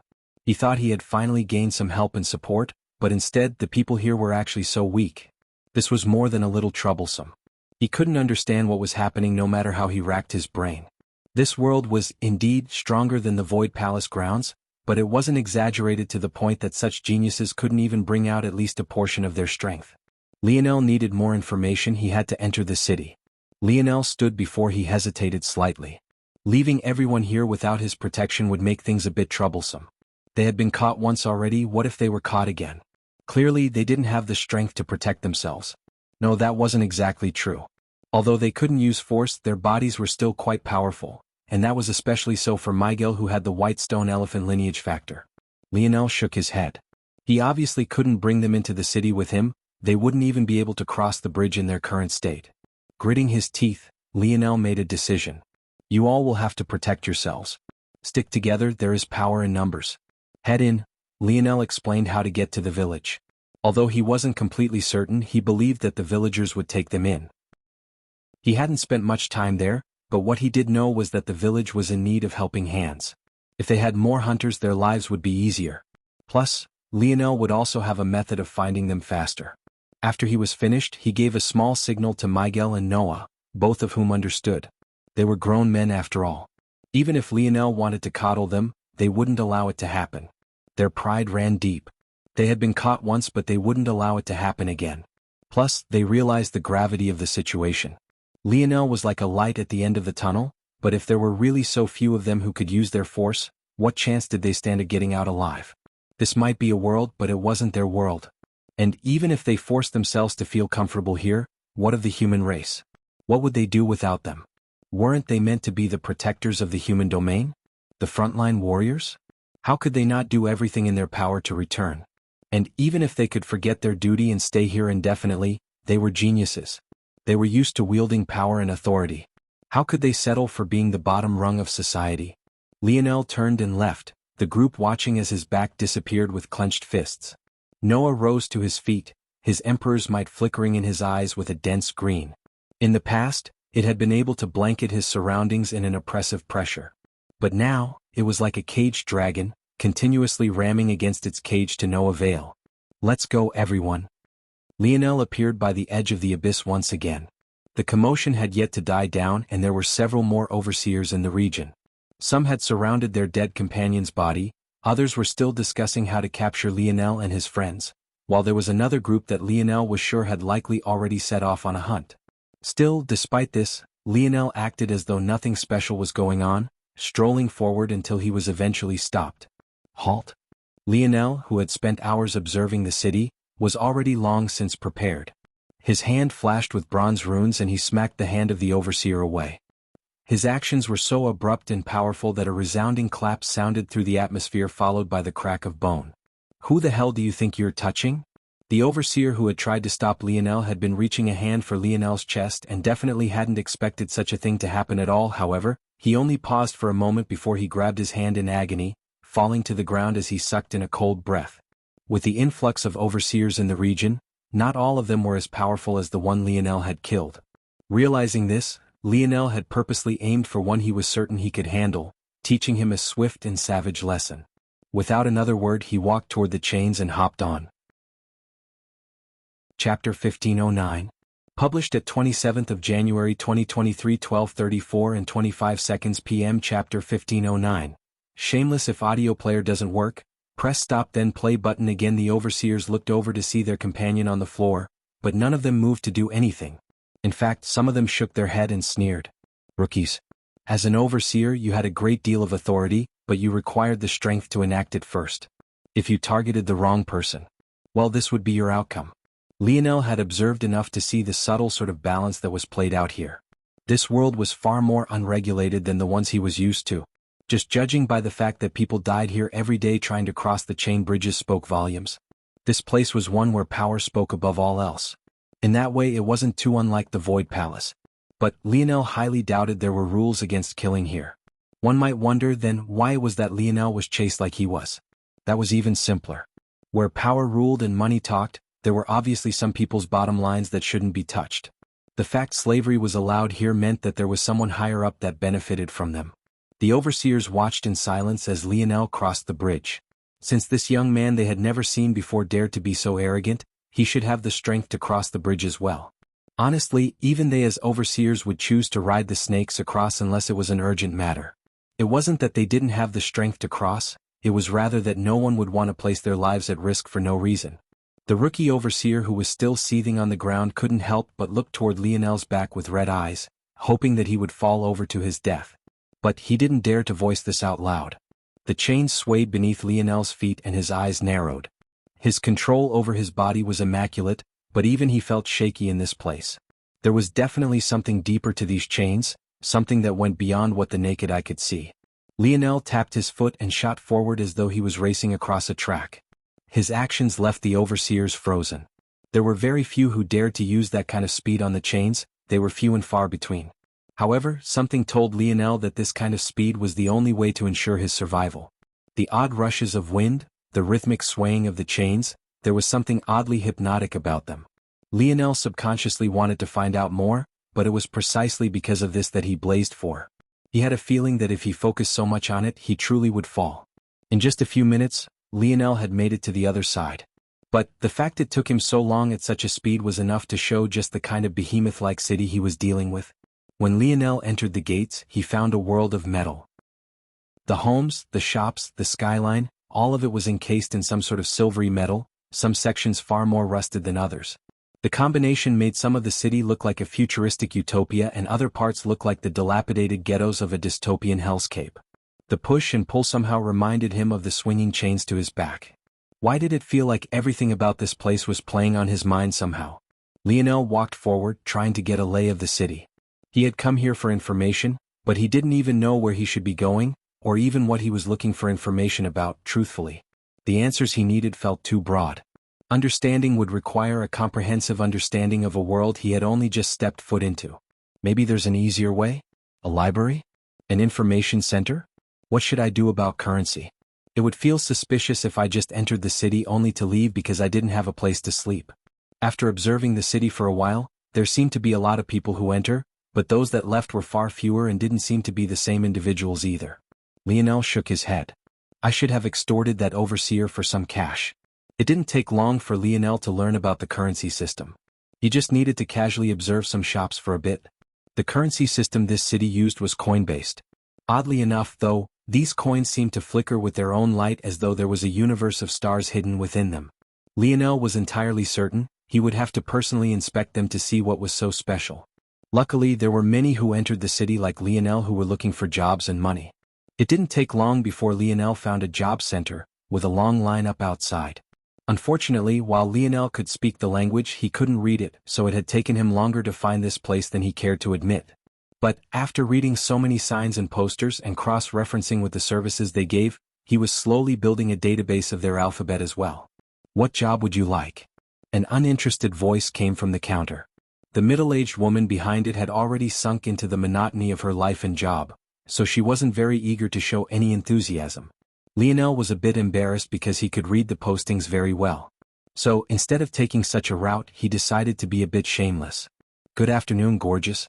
How about you help me out a bit? I need a job that is easy and high-paying. Do you have one?"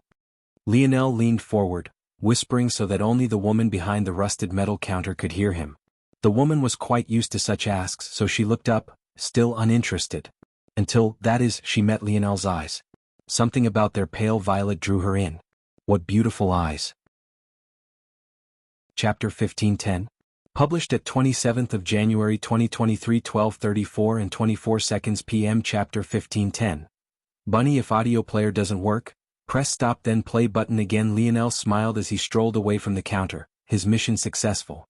However, he soon cleared his throat and put on a semi-serious expression. He would have to take this to his grave. He definitely couldn't let Aina know he was selling himself like that. He couldn't appear to be so cheap, his body was sacred. Lionel looked down at the permit in his hands, oriented himself and began to walk forward. Truthfully, he was a bit worried about what he had gotten himself into. A job that was both easy and high-paying didn't come so freely, as ironic as it might sound. And remembering that knowing coy smile the middle-aged woman had given him, Lionel could only shake his head. But this was the best option he had. He could take a laborer's job, but if his head was stuck in a mine or an oil rig all day, how would he find the information he needed? No matter what world you were in, information was the resource of the strong and powerful. In that case, Lionel could only aim for the very top. When Lionel reached his destination and saw that it was actually a high-class restaurant, he grinned. It seemed he had hit the jackpot. Not wanting to cause trouble, Lionel wrapped around back. Nothing would be worse than ruining such a good thing. It only took a glance to see the kind of people they let into this place. If Lionel tried to enter with his current clothing, he would get chased out with a broom. After reaching the back stealthily, Lionel knocked on the door a few times and waited. About a half-minute later, the head of a man wearing what looked like a chef's cap poked out, a large cloud of steam following him. The man's face was so rosy that one would have thought that he was doing something very different from cooking. "Who are you?" The man's voice came out in a loud shout. It was either he was too used to his bustling work environment, or there was something wrong with his ears. Still, Lionel didn't say much and just handed over the permit. A new brat? Good. And you're actually sensible enough to come around back instead of scaring away all my customers. Not bad. If you can survive a few hours, I might call you back tomorrow." Lionel's lip twitched. What was that supposed to mean? Wasn't this supposed to be an easy job? Come to think of it, there's actually a group of ladies that just came in. Good timing. Lionel found himself being pulled in by his collar like some sort of rag doll. This man had more strength than it seemed. Why he would become a cook with this level of strength was beyond Lionel entirely. "Kara, get the new brat into an outfit and show him the ropes." When Kara rounded a corner, Lionel choked on his own spit. He didn't like where this was going one bit, not the slightest bit. This wasn't an easy job at all. In fact, if he wasn't careful, he would leave here only after losing a layer of skin. Kara was dressed like a bunny rabbit, her legs covered in fishnet stockings. Lionel was in an all-new world, but he was sure that this was a universal language all men could understand. She was tall, or maybe it was just the 6-inch high heels she wore. Either way, her legs were definitely long, slender, and toned. The black leotard she wore gripped tightly to her ground and around her waist, wrapping around her back to split what must have been 2 fleshly mounds into 4. It wasn't shy about tightening around her in the slightest, and that pattern continued with her chest as well. Kara was definitely a world-class beauty, but her outfit only made it all the more exaggerated. And, like a finishing touch, her fake bunny ears actually moved along with her eyebrows as though they were real. Kara must have thought that Lionel was ogling her by this point, but the truth was that Lionel never really reacted to women outside of Aina, even if they were objectively just as beautiful. Though, in this case, Kara was actually a tick below. What Lionel was really reacting to was the realization of what he had gotten himself into. He wanted to shed tears, but it was already too late. That middle-aged woman had really taken nice care of him. Alright, come. My customers are waiting, I only have a few minutes. Kara pulled Lionel along toward the back of the kitchen and dragged him into the workers' change room and office. Without a care for Lionel's gaze, she turned her back to him and pulled down her leotard to her belly button, revealing a beautiful back view. Then she reached into her locker. With one hand she pulled off a pair of nipple pasties and with the other she replaced them with a new, less sweaty pair, before pulling her leotard back up. She took no more than a few seconds to finish. Once she was done, she went to the only desk in the room and pulled open a drawer, taking out a new uniform. This is the uniform for the male workers. Most of them can't hack it, and those that can are usually chased away by the customers. Those women have pretty high standards, but judging by your looks you should pass with flying colors. The only question is how entertaining you can be. Female customers are more difficult to please than male customers are, so you'll need to work harder. Think of a routine or find something interesting to chat about. Remember the rules though. They're a bit different for male hosts. Touching can only be initiated by the customer. All forms of sex are not allowed within the walls of the restaurant. And, above all else, the customer's pleasure comes first. Lionel caught the uniform Kara threw over and watched her sway out. He stood in silence for a long time, not knowing what to think. Fuck. Chapter 1511. Published at 27th of January 2023 12:34 and 23 seconds p.m. Chapter 1511. Bonus: if audio player doesn't work, press stop then play button again. Bonus chapter for 5,250 golden tickets, next at 67.50. Fallen Apostle Volume 2 pre-order is live. Information and author's note below, smiley face. Lionel sighed. All things considered, this sort of place really was the best to use to gather information. A gathering of noble and rich people, all a little too drunk to always act in their best judgment. This was the perfect place. Forgive me, Aina, this is for the greater good, I swear. Lionel stripped and began to put on his uniform. When he saw what it was, he sighed a breath of relief. At least it wasn't too outrageous. He had been expecting the worst: skin-tight Speedos, oil, and maybe a pair of bunny ears for himself, the works. Luckily, it wasn't that exaggerated. The pants were a pair of dress pants. Though they were a bit tight, it wasn't too bad. Lionel was just surprised that they actually had a set tall enough for him. The shoes matched the pants quite well. Lionel slipped them on and then clipped on the suspenders to the pants. As for the shirt, I knew it was too good to be true. Lionel looked up toward the ceiling. There was no shirt. Lionel weakly put on the bow tie, his eyes threatening to flood with tears. Then, without a choice, he stepped outside. The steam of the kitchen assaulted him once again, only making matters worse. With this moisture clinging to him now, he might as well have lathered himself in oil too. Oh, who would have thought? You actually had quite the frame under there, huh? The chef, who Lionel had realized by now people called Chef Luca, laughed when he saw Lionel's appearance, nodding to himself. While he spoke, several of the female cooks couldn't help but look over as well, twice even. Lionel's metal body definitely did him several servers. Whether it was vascularity or muscle definition, he didn't lack any of it. Plus, he also wasn't overly large and could even be considered to be quite slender. He truly did have a lethal attraction to a certain demographic, and it only made it better than his face was quite handsome as well. Just when Lionel was going to respond, another bunny lady poked her head in. Chef Luca VIP3 is still clamoring. You said the newbie would be ready soon? Chef Luca slapped Lionel on the back, nearly sending him sprawling forward. Yup, the kid's right here. Don't eat him up before he gets up there, he's for the customers. The new bunny girl's eyes lit up when she saw Lionel, eyeing him up and down. Her hand even had the audacity to reach for his crotch as though she wanted to check the goods, but was quickly caught by Lionel's hand. She giggled as though it wasn't a big deal. Feisty. If you let me touch, I would have given you a taste, too bad. Alright, come, they're waiting. Lionel could only speechlessly follow. He had been about to get angry at the bunny girl, but she moved on so quickly that he couldn't even ramp up a response. It was either she really didn't take it to heart or she was also too good with certain kinds of social interactions. When Lionel stepped out of the kitchen, he was hit with a wall of sensory information. The first floor was quite bustling. Waiters dressed in skimpy clothing glided in and out of the kitchen, customers shouting out their orders or demands, and in the background, an odd music that seemed a cross between rock, jazz and hip-hop played. There weren't very many women on the first floor at all. In fact, the only women were the waiters and all the customers seemed to be men. However, as Lionel traveled up the stairs, he could see more female customers, usually hidden behind doors. It seemed that even in this world, women were more secretive about this kind of stuff. Though Lionel was a bit baffled that this was a co-ed sort of place. Usually, such gentlemen and women's clubs were for one gender or the other. Harris VIP Room 3. Go get him, Tiger. Lionel was unceremoniously kicked into the room. He even felt that it was a bit of payback for snubbing her earlier, something that was confirmed when he heard her voice from the other side. If you survive this, handsome, I just might forgive you. My name is Amory, by the way. Amory's giggles faded as Lionel turned his attention to the room before him, the sliding door closing to his back. Lionel had expected a similar sort of reaction to what he had received outside. He assumed that women who came here were quite eager and forward. Plus, Amory had even described them as clamoring. But, when he actually saw the state of the room and its guests, he didn't even know what to say. There were 4 pairs of cold eyes staring back at him, each colder and more frigid than the last. Of course, each of them was also paired with the face of a beauty. Or maybe that was more surprising than expected. There were 5 total people, the 5th of them seeming to be the most amused of them all.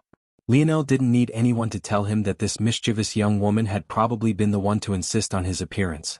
From what it seemed, the others didn't even welcome him here, and that just made the clothing he was wearing seem even more inappropriate.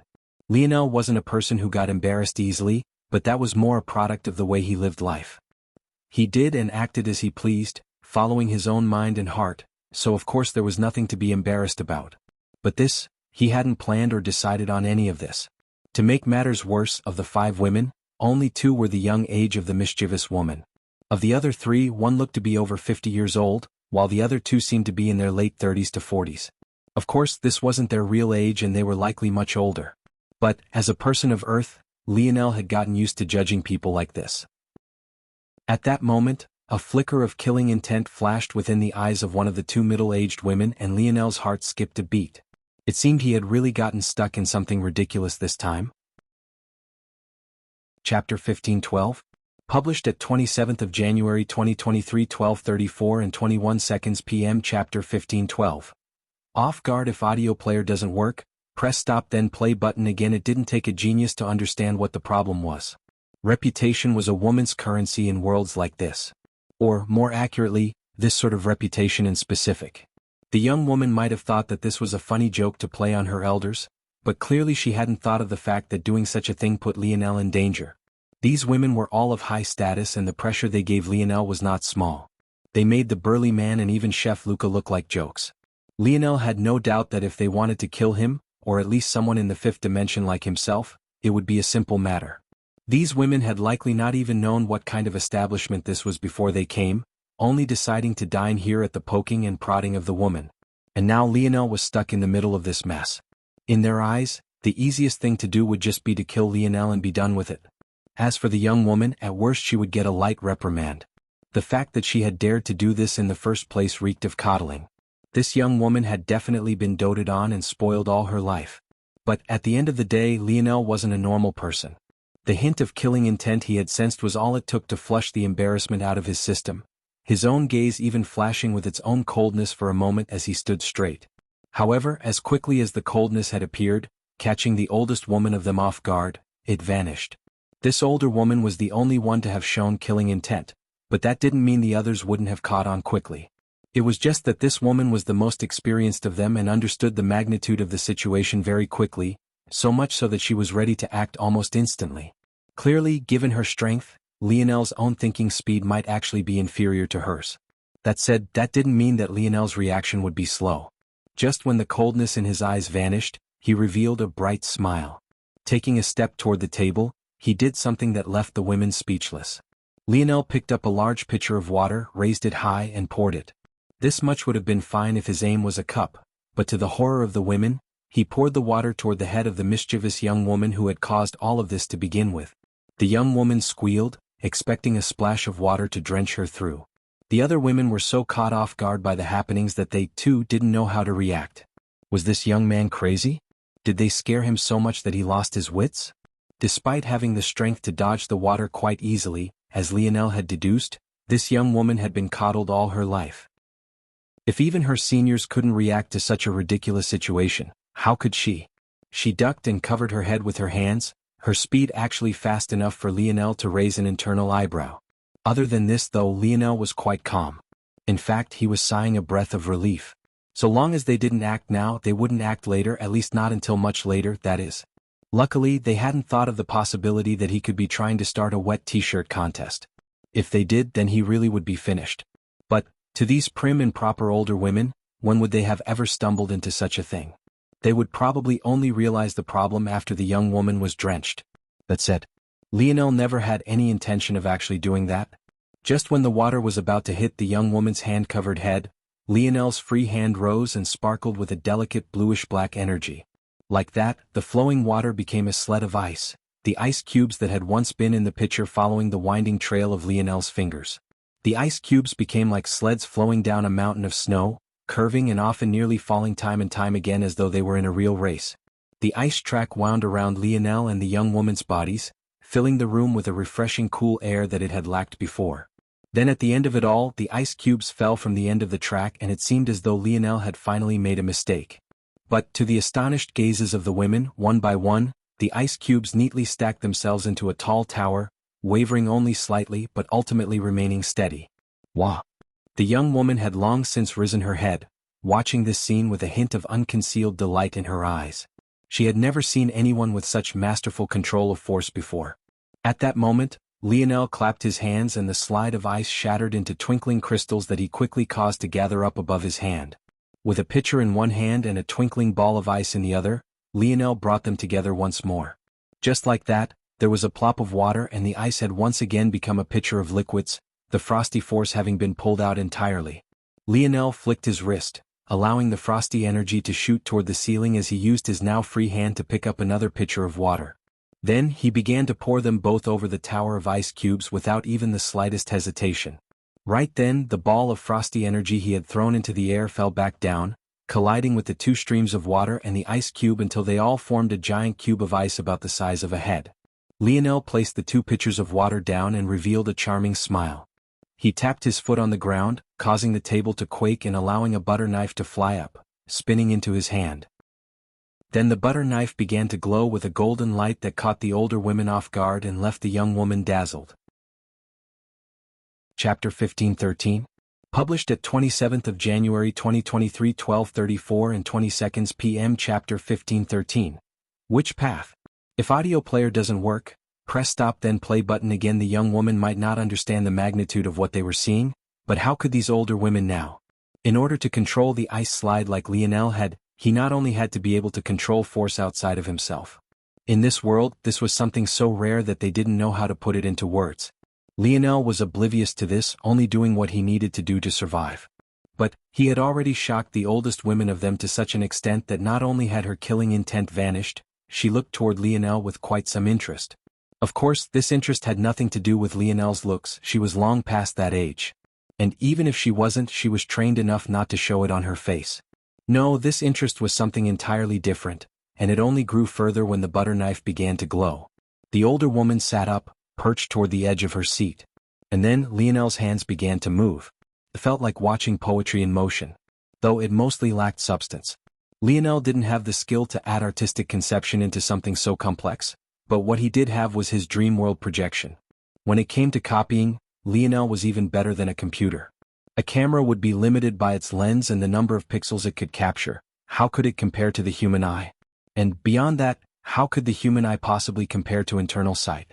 And even a step beyond that, how could internal sight compare to Lionel's starry spirit domain? In just a few elegant strokes, the cube had already become a head. In a few more, it gained delicate feminine features. And in just a few more, it was so obvious what the results would be that the young woman began clapping her hands excitedly, the pinkish hue of her irises dancing with life and vitality. Just a few minutes later, Lionel scooped up an empty plate and slid the head onto it, the gorgeous portrayal of a beautiful young lady being left behind. I hope you've enjoyed. I don't wish to intrude on your meal any longer, so I will be leaving now. Take this as a parting gift. Lionel bowed and stepped back, his hand already on the handle.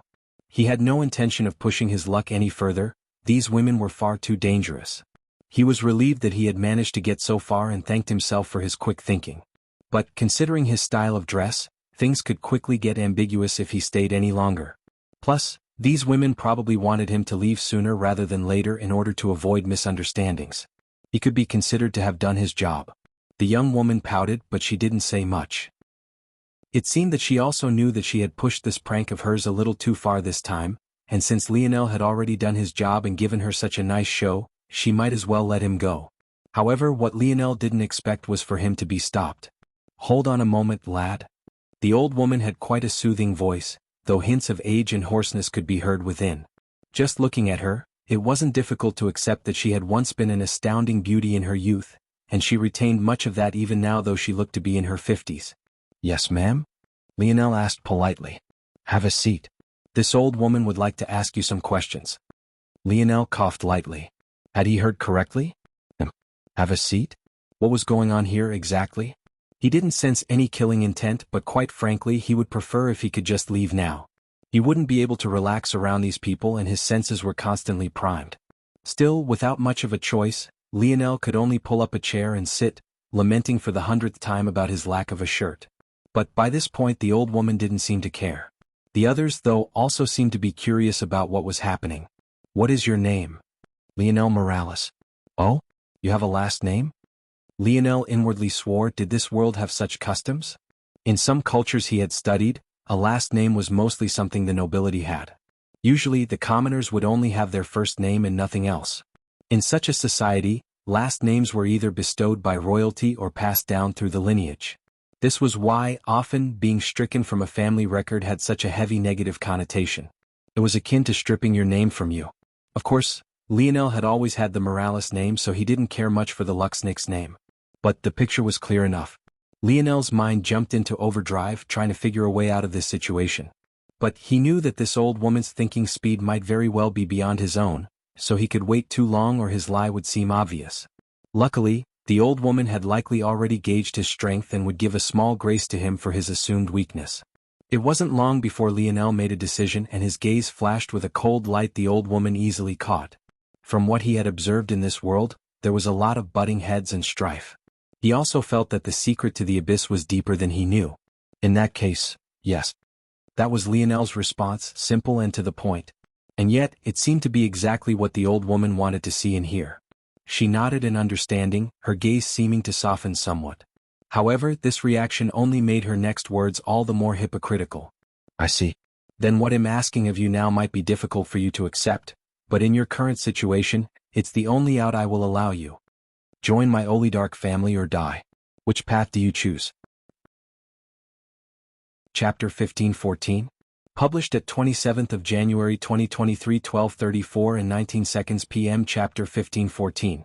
We leave if audio player doesn't work, press stop then play button again. Lionel's expression grew frigid, and this time he didn't bother to conceal it. Before it had been an act. He wanted the old woman to believe that he was indeed from a family with a last name, but also imply that this family had been destroyed. Lionel had made a bet that in a world like this one such a thing wasn't rare at all.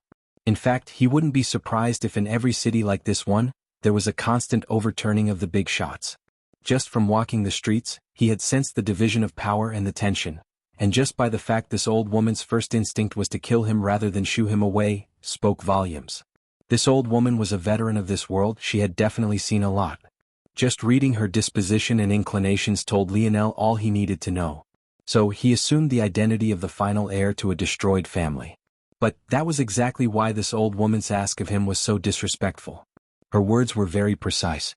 She asked him to join her family and even named them for extra emphasis. She didn't ask him to work for her family, she didn't ask him to become a retainer or one of their guards, she asked him to join. She was asking the last member of a dead family to discard their duty and their name to become her little pet project. Put as bluntly as possible, she wanted Lionel to discard the Morales name and become an oligarch. This was something far worse than a slap to the face, she might as well have dug up his ancestors' graves and given each one of them one too. Despite seeing Lionel's expression, the old woman seemed unhurried and unbothered, even taking a sip of the tea she had before her until she realized that Lionel's little performance had actually taken the heat off quite a bit. Unfortunately, this small victory wasn't enough to do much for Lionel.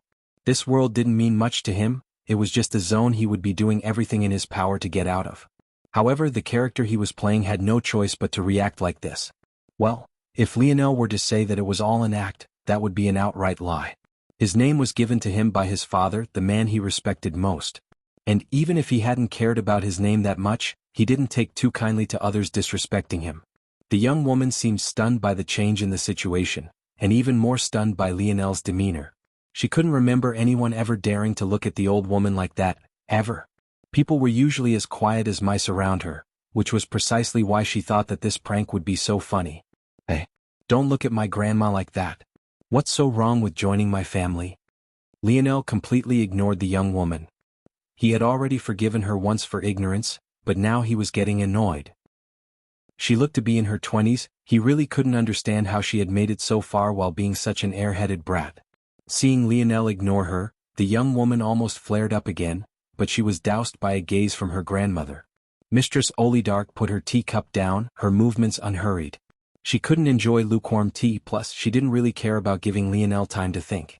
They had already been in this establishment for far too long and they had indulged her granddaughter's prank enough as well.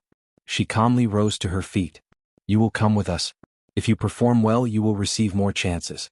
I can see that you've yet to be promoted to the 6th star, likely because your records of how to do so were lost along with your family. If not for this, I doubt a talent of your caliber would still be in the 5th star after all this time. Do your duty and you'll earn a path even to the charmed path. If you exceed my expectations, I might even give you a chance to court and marry my granddaughter. Lionel furrowed his brow. 6th star? What the hell was that? The young woman blinked before she suddenly registered her grandmother's words. In that instant she flushed completely red. Grandma. Mistress Olidark chuckled and walked over to ruffle her granddaughter's hair. We leave. Now.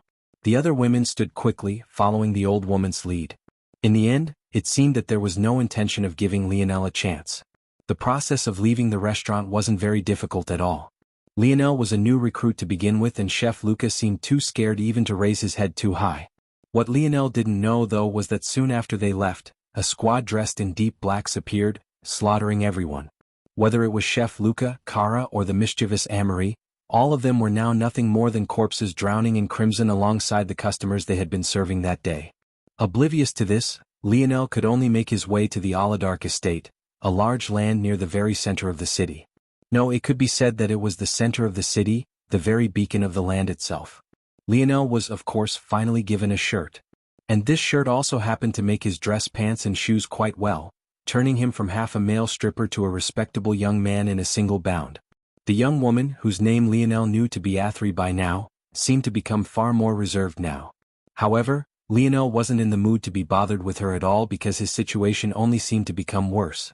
Upon entering the estate, he was ushered toward what they called their crafting hall where he was unceremoniously tattooed with an odd mark on his shoulder blade. He grit his teeth as the energies that formed it drilled down through his skin and onto his bone and seemed to drain his force.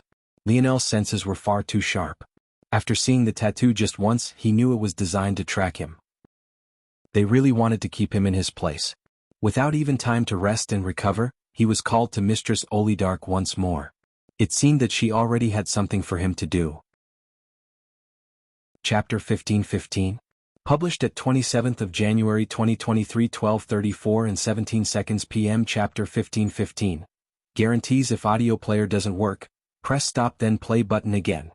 Check out my new novel, Spirit Beast Enlightenment. 20 chapters out already. I don't plan on contracting it to WN either, so there's a potential to read to the end for free and another option to pay off-site for advanced chapters whenever you want. Lionel entered what he assumed was Mistress Olidark's office. However, despite seeing the older woman there, he didn't say a word, simply standing silently. He met her gaze and he even seemed to be quite relaxed. The coldness in his eyes had been replaced by a dull indifference, but his mind was constantly working at faster and faster speeds. He took in everything, sorted them, and then filed them away for a later date. Mistress Olidark seemed to realize that Lionel had no intention of respectfully greeting her like most would, but the result only made her chuckle. The more stubborn you are, the more difficult this will be for you. It's really that simple, a smart boy like you should be able to understand this. Lionel didn't respond at all, his eyes meeting Mistress Olidark's without a word. He wasn't a fool. In fact, if he fell in line so easily rather than appreciating it, Mistress Olidark would keep him even further away. Someone that couldn't control their own emotions was far less of a threat than someone who could change their face on a dime. Any talent of Lionel's caliber would have their own pride. If he could so easily ignore it the moment a juicy piece of meat was dangled before his face, then he wouldn't be worth much to begin with. Mistress Olidark wanted him to both abandon his family name. And to add insult to injury, she even said that the ultimate reward would be marrying her daughter. Setting aside the fact that Lionel had Aina and that brain-dead girl would drive him to an early death, what kind of man would want to marry into his wife's family? To become a live-in son-in-law? And that was supposed to be the ultimate reward? Plus, even if Lionel was so shallow as to go after Athri for nothing more than her beauty, could she even compare to Aina? She was still several points below his girlfriend, so Mistress Olidark was far too arrogant to believe that her granddaughter was really so enticing. At that moment, Mistress Olidark pulled out a document that seemed to be made of thick hide and unfurled it. On it, there were many words, a lot of which Lionel had already begun to understand now. He had about a 40% grasp of reading this language. He would probably need an extra 2 or 3 days to grasp it fully. That time frame could be made faster if he gained access to a library or a dense amount of text. But he somehow doubted that he would get such an opportunity anytime soon. Sign it? Lionel's eyes narrowed. Signing something he couldn't fully understand? Absolutely not. There didn't seem to be any binding force arts on it, but Lionel still knew too little about this world to make a perfect judgment just yet. He felt that he was sensitive enough to pick up on such things, but he also had no idea what sort of abilities someone as powerful as this old woman might have. Plus, he didn't know what her ability index was either, and the abilities of this world seemed far different from the ones he had gotten used to, so he was currently in no man's land. For all he knew, she could bind him for life with this signature. However, after thinking to this point, Lionel calmed.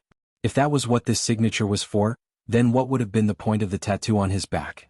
It made little sense to do both if one was so binding. Secondly, this might be an opportunity. Lionel remained unmoving, he didn't even glance at the outstretched pen.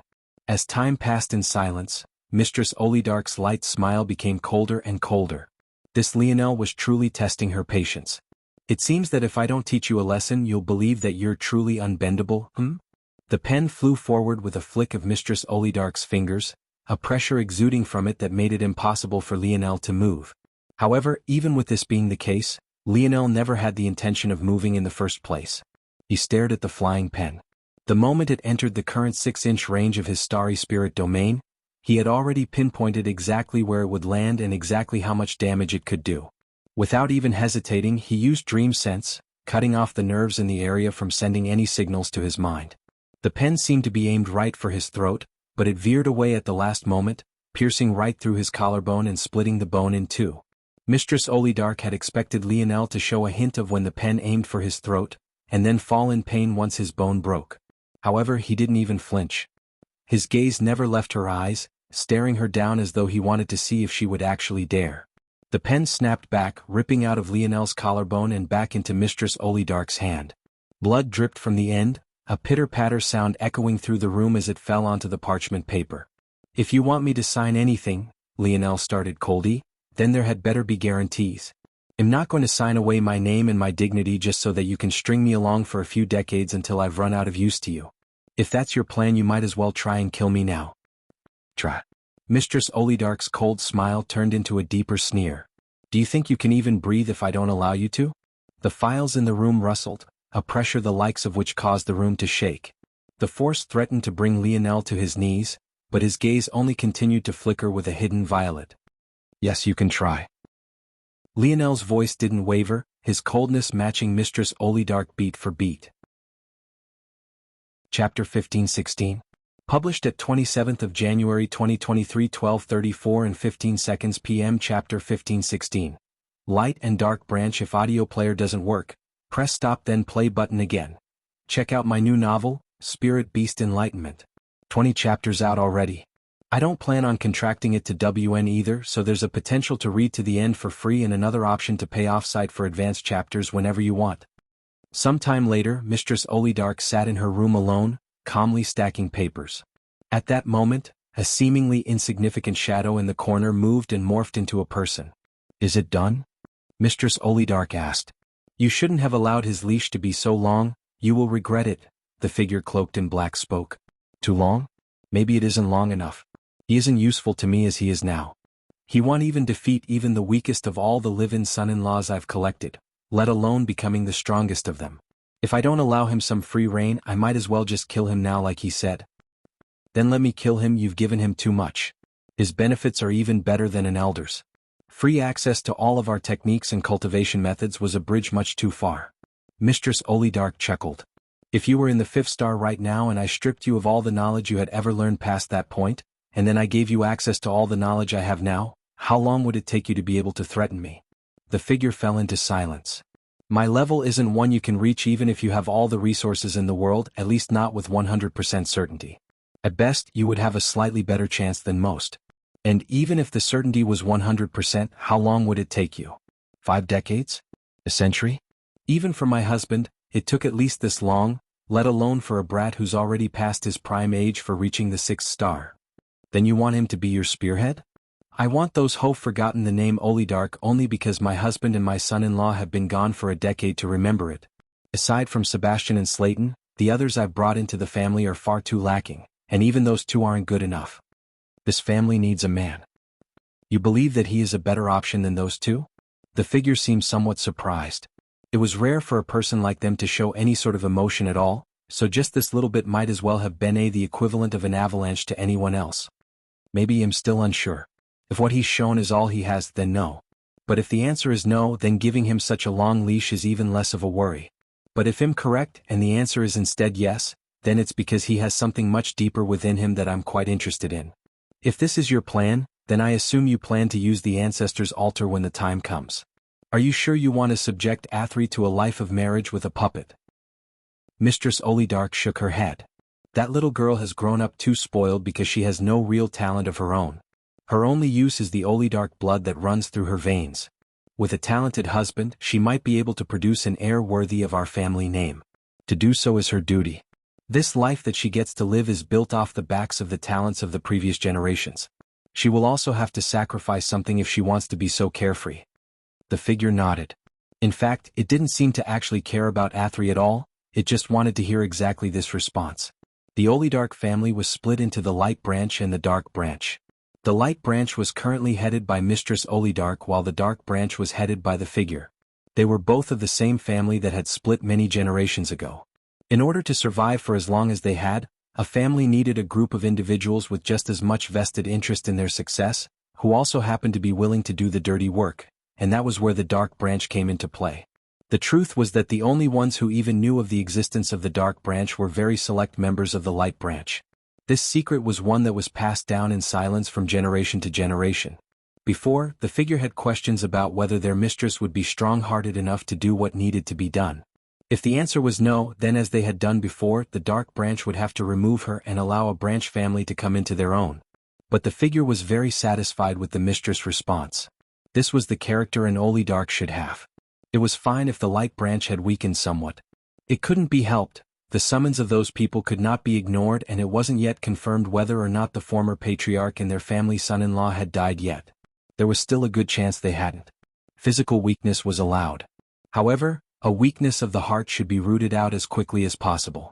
In fact, it was also because of this that the figure didn't oppose the long leash Lionel was given either. To be dauntless in front of death was exactly the kind of character an Olidark son-in-law should have. That said, I haven't let him off too easily. Mistress Olidark finished arranging her papers and stood. If he wants to take advantage of that long leash of his, he'll have to earn it.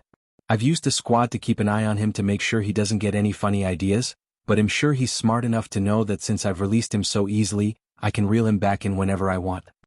As Mistress Olidark had said, Lionel was already sent out of the estate on a mission.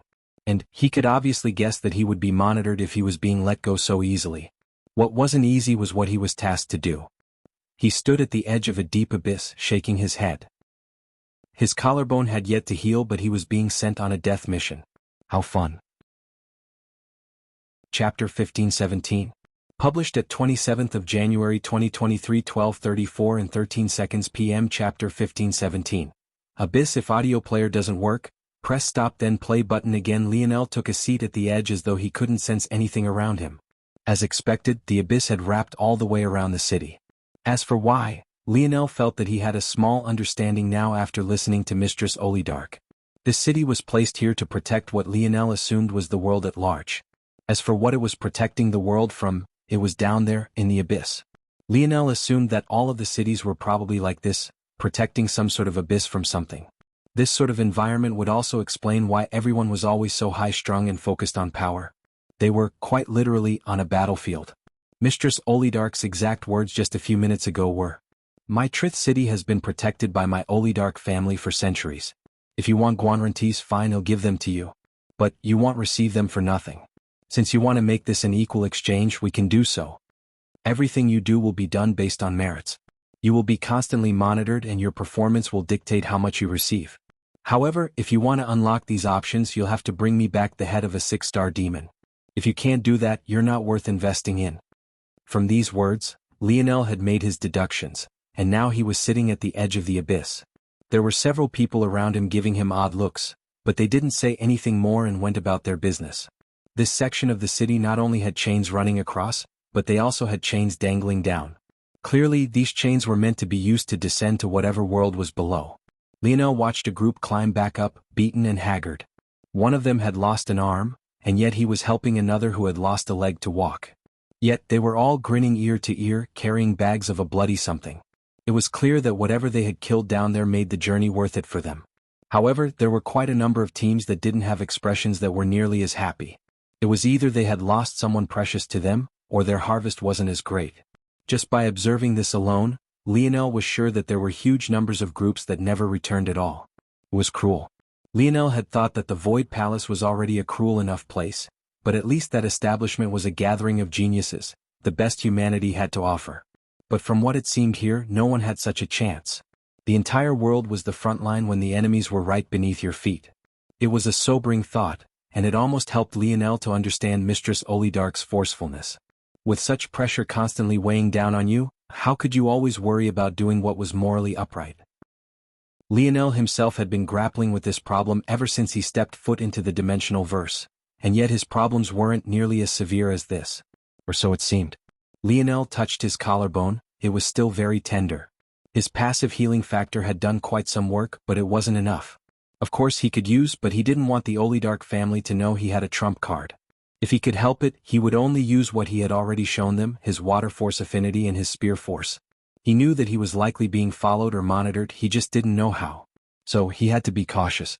Plus, he was about to enter a battlefield, who knew if he would need to use within the next 24 hours. It would be foolish to waste it now. With his touch, Lionel winced a bit, but eventually shook his head. Freezing his collarbone now would actually make him heal more slowly. So, since he was about 20% healed, he might as well go now. Luckily, his collarbone was cracked to one side, so it was still manageable to use one arm even though it stung a bit. After making his decision, Lionel hopped down, his feet gliding along the chains. With every tap he would slow down tremendously. But the light around him only seemed to dim faster and faster. It was at a rate that didn't make very much sense, but the dark force in the surroundings only multiplied. That odd feeling Lionel had experienced before came back, trying to lull his mind into an odd trance-like state. But in return he only went faster and faster, focusing his mind more. Lionel had no idea how long he had fallen for, he was so focused on not losing his mind that his sense of time distorted. There was an odd coercive force in this place that was placing pressure even on his mind. Toward this, his frown could only deepen. Is this anarchic force? Why does it feel so much more powerful? Lionel exhaled a breath, his brow furrowing. The anarchic force he knew could eat away at his force, but it mostly left his mind alone. This force seemed to be able to do both, attacking his body and mind simultaneously.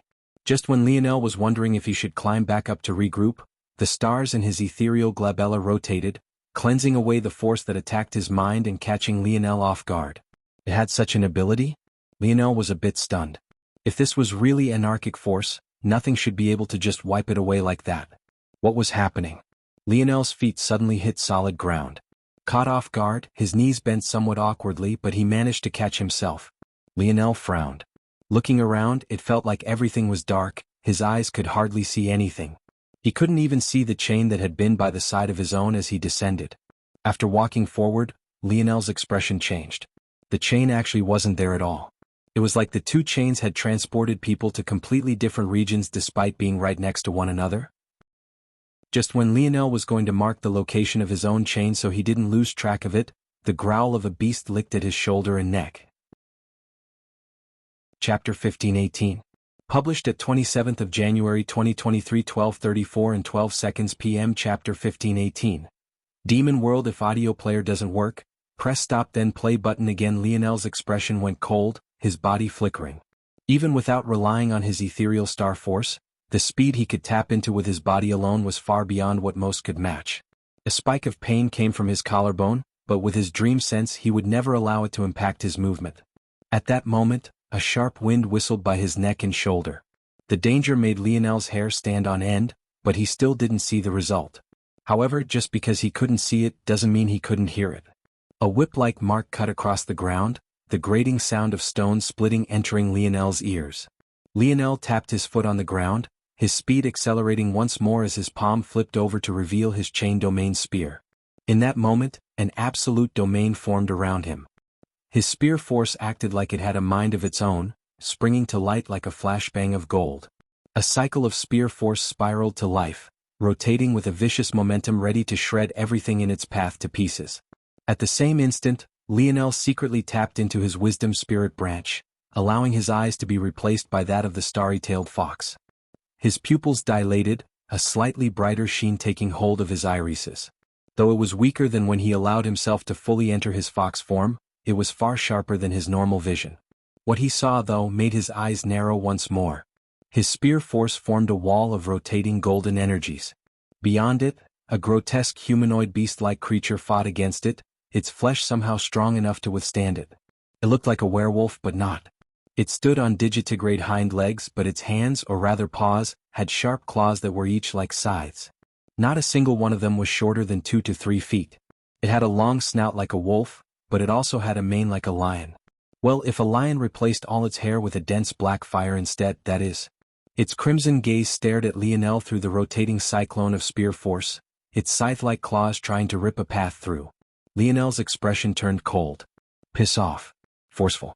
Lionel's spear pierced forward, his blade unceremoniously tearing a hole through the werewolf's fire mane and leaving its neck in pieces. The werewolf demon beast's crimson eyes widened, before it fell to the side. It didn't think that Lionel would actually be so powerful. However, what made Lionel's heart grow cold was the fact he didn't see any fear of death in the creature's eyes. There was only surprise at Lionel's strength and nothing more. It was as though it never really cared about its life in the first place. The shadows watching Lionel's progress also paused in surprise. Even for someone in the 6th star, taking out a 5-star demon in a single strike was not a simple feat. Demons were far more exaggerated creatures than beasts. They tended to be much more powerful than their base realms would dictate. Lionel's head snapped in their direction, his cold gaze squinting somewhat. The shadows didn't move an inch.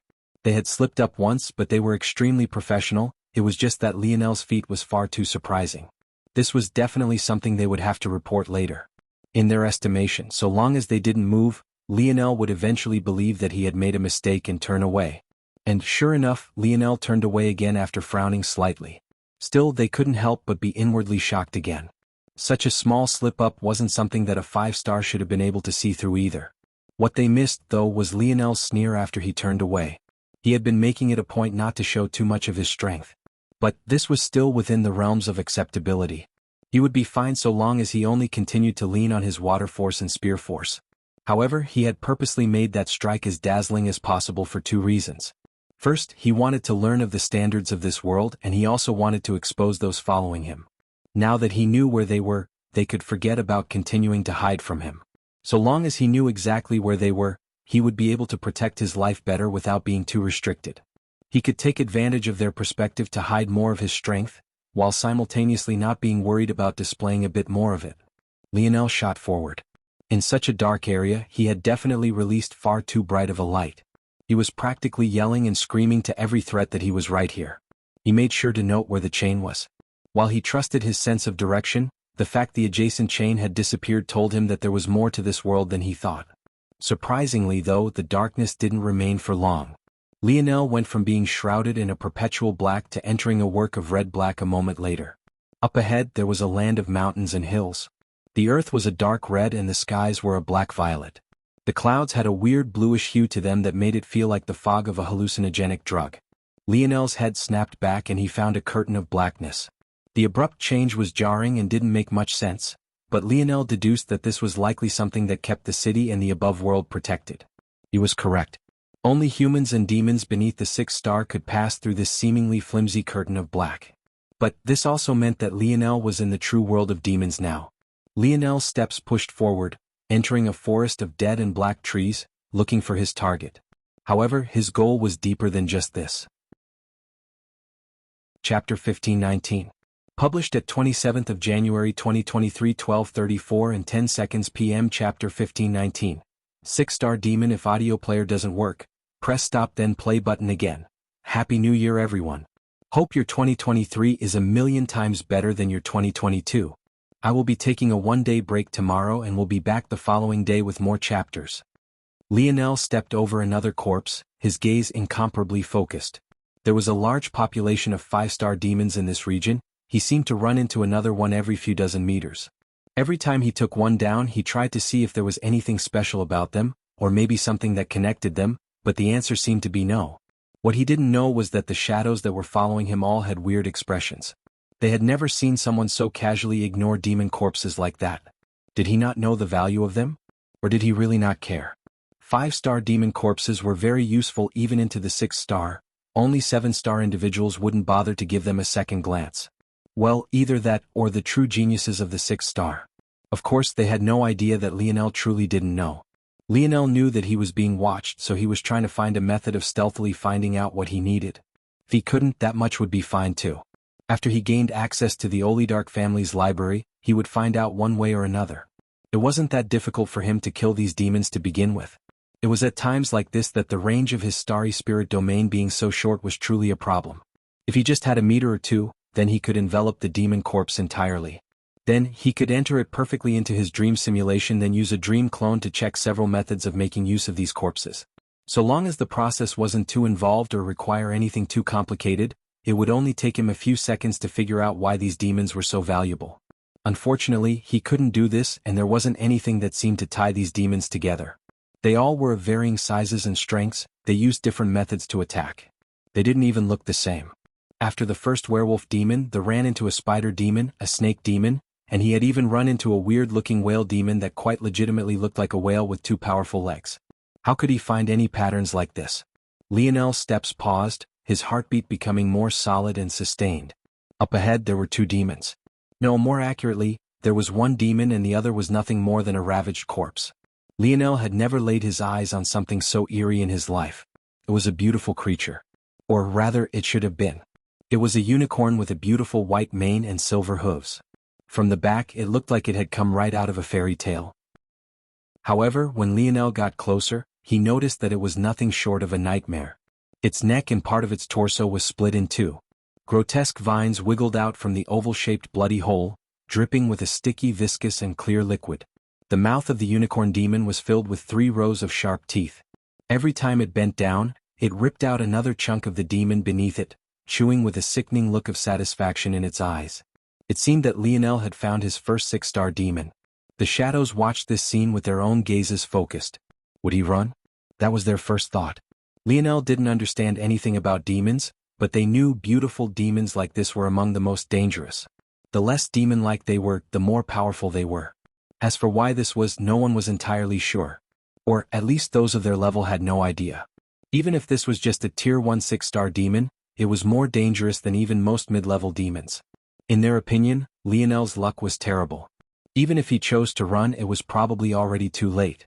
Even though the demon didn't seem to have noticed Lionel yet, it had likely already sensed him long ago. However, much to their shock, clang, clang, clang. Lionel didn't bother to even try and hide his presence, a dense frosty aura radiating from him. With every step he took, another patch of ice appeared on the ground. It looked like he was paving a road of glowing blue, a color that made his pale violet hair and eyes look all the more pleasing to the eye. You're pretty powerful, huh? Lionel spoke to seemingly no one but himself, his smile cold.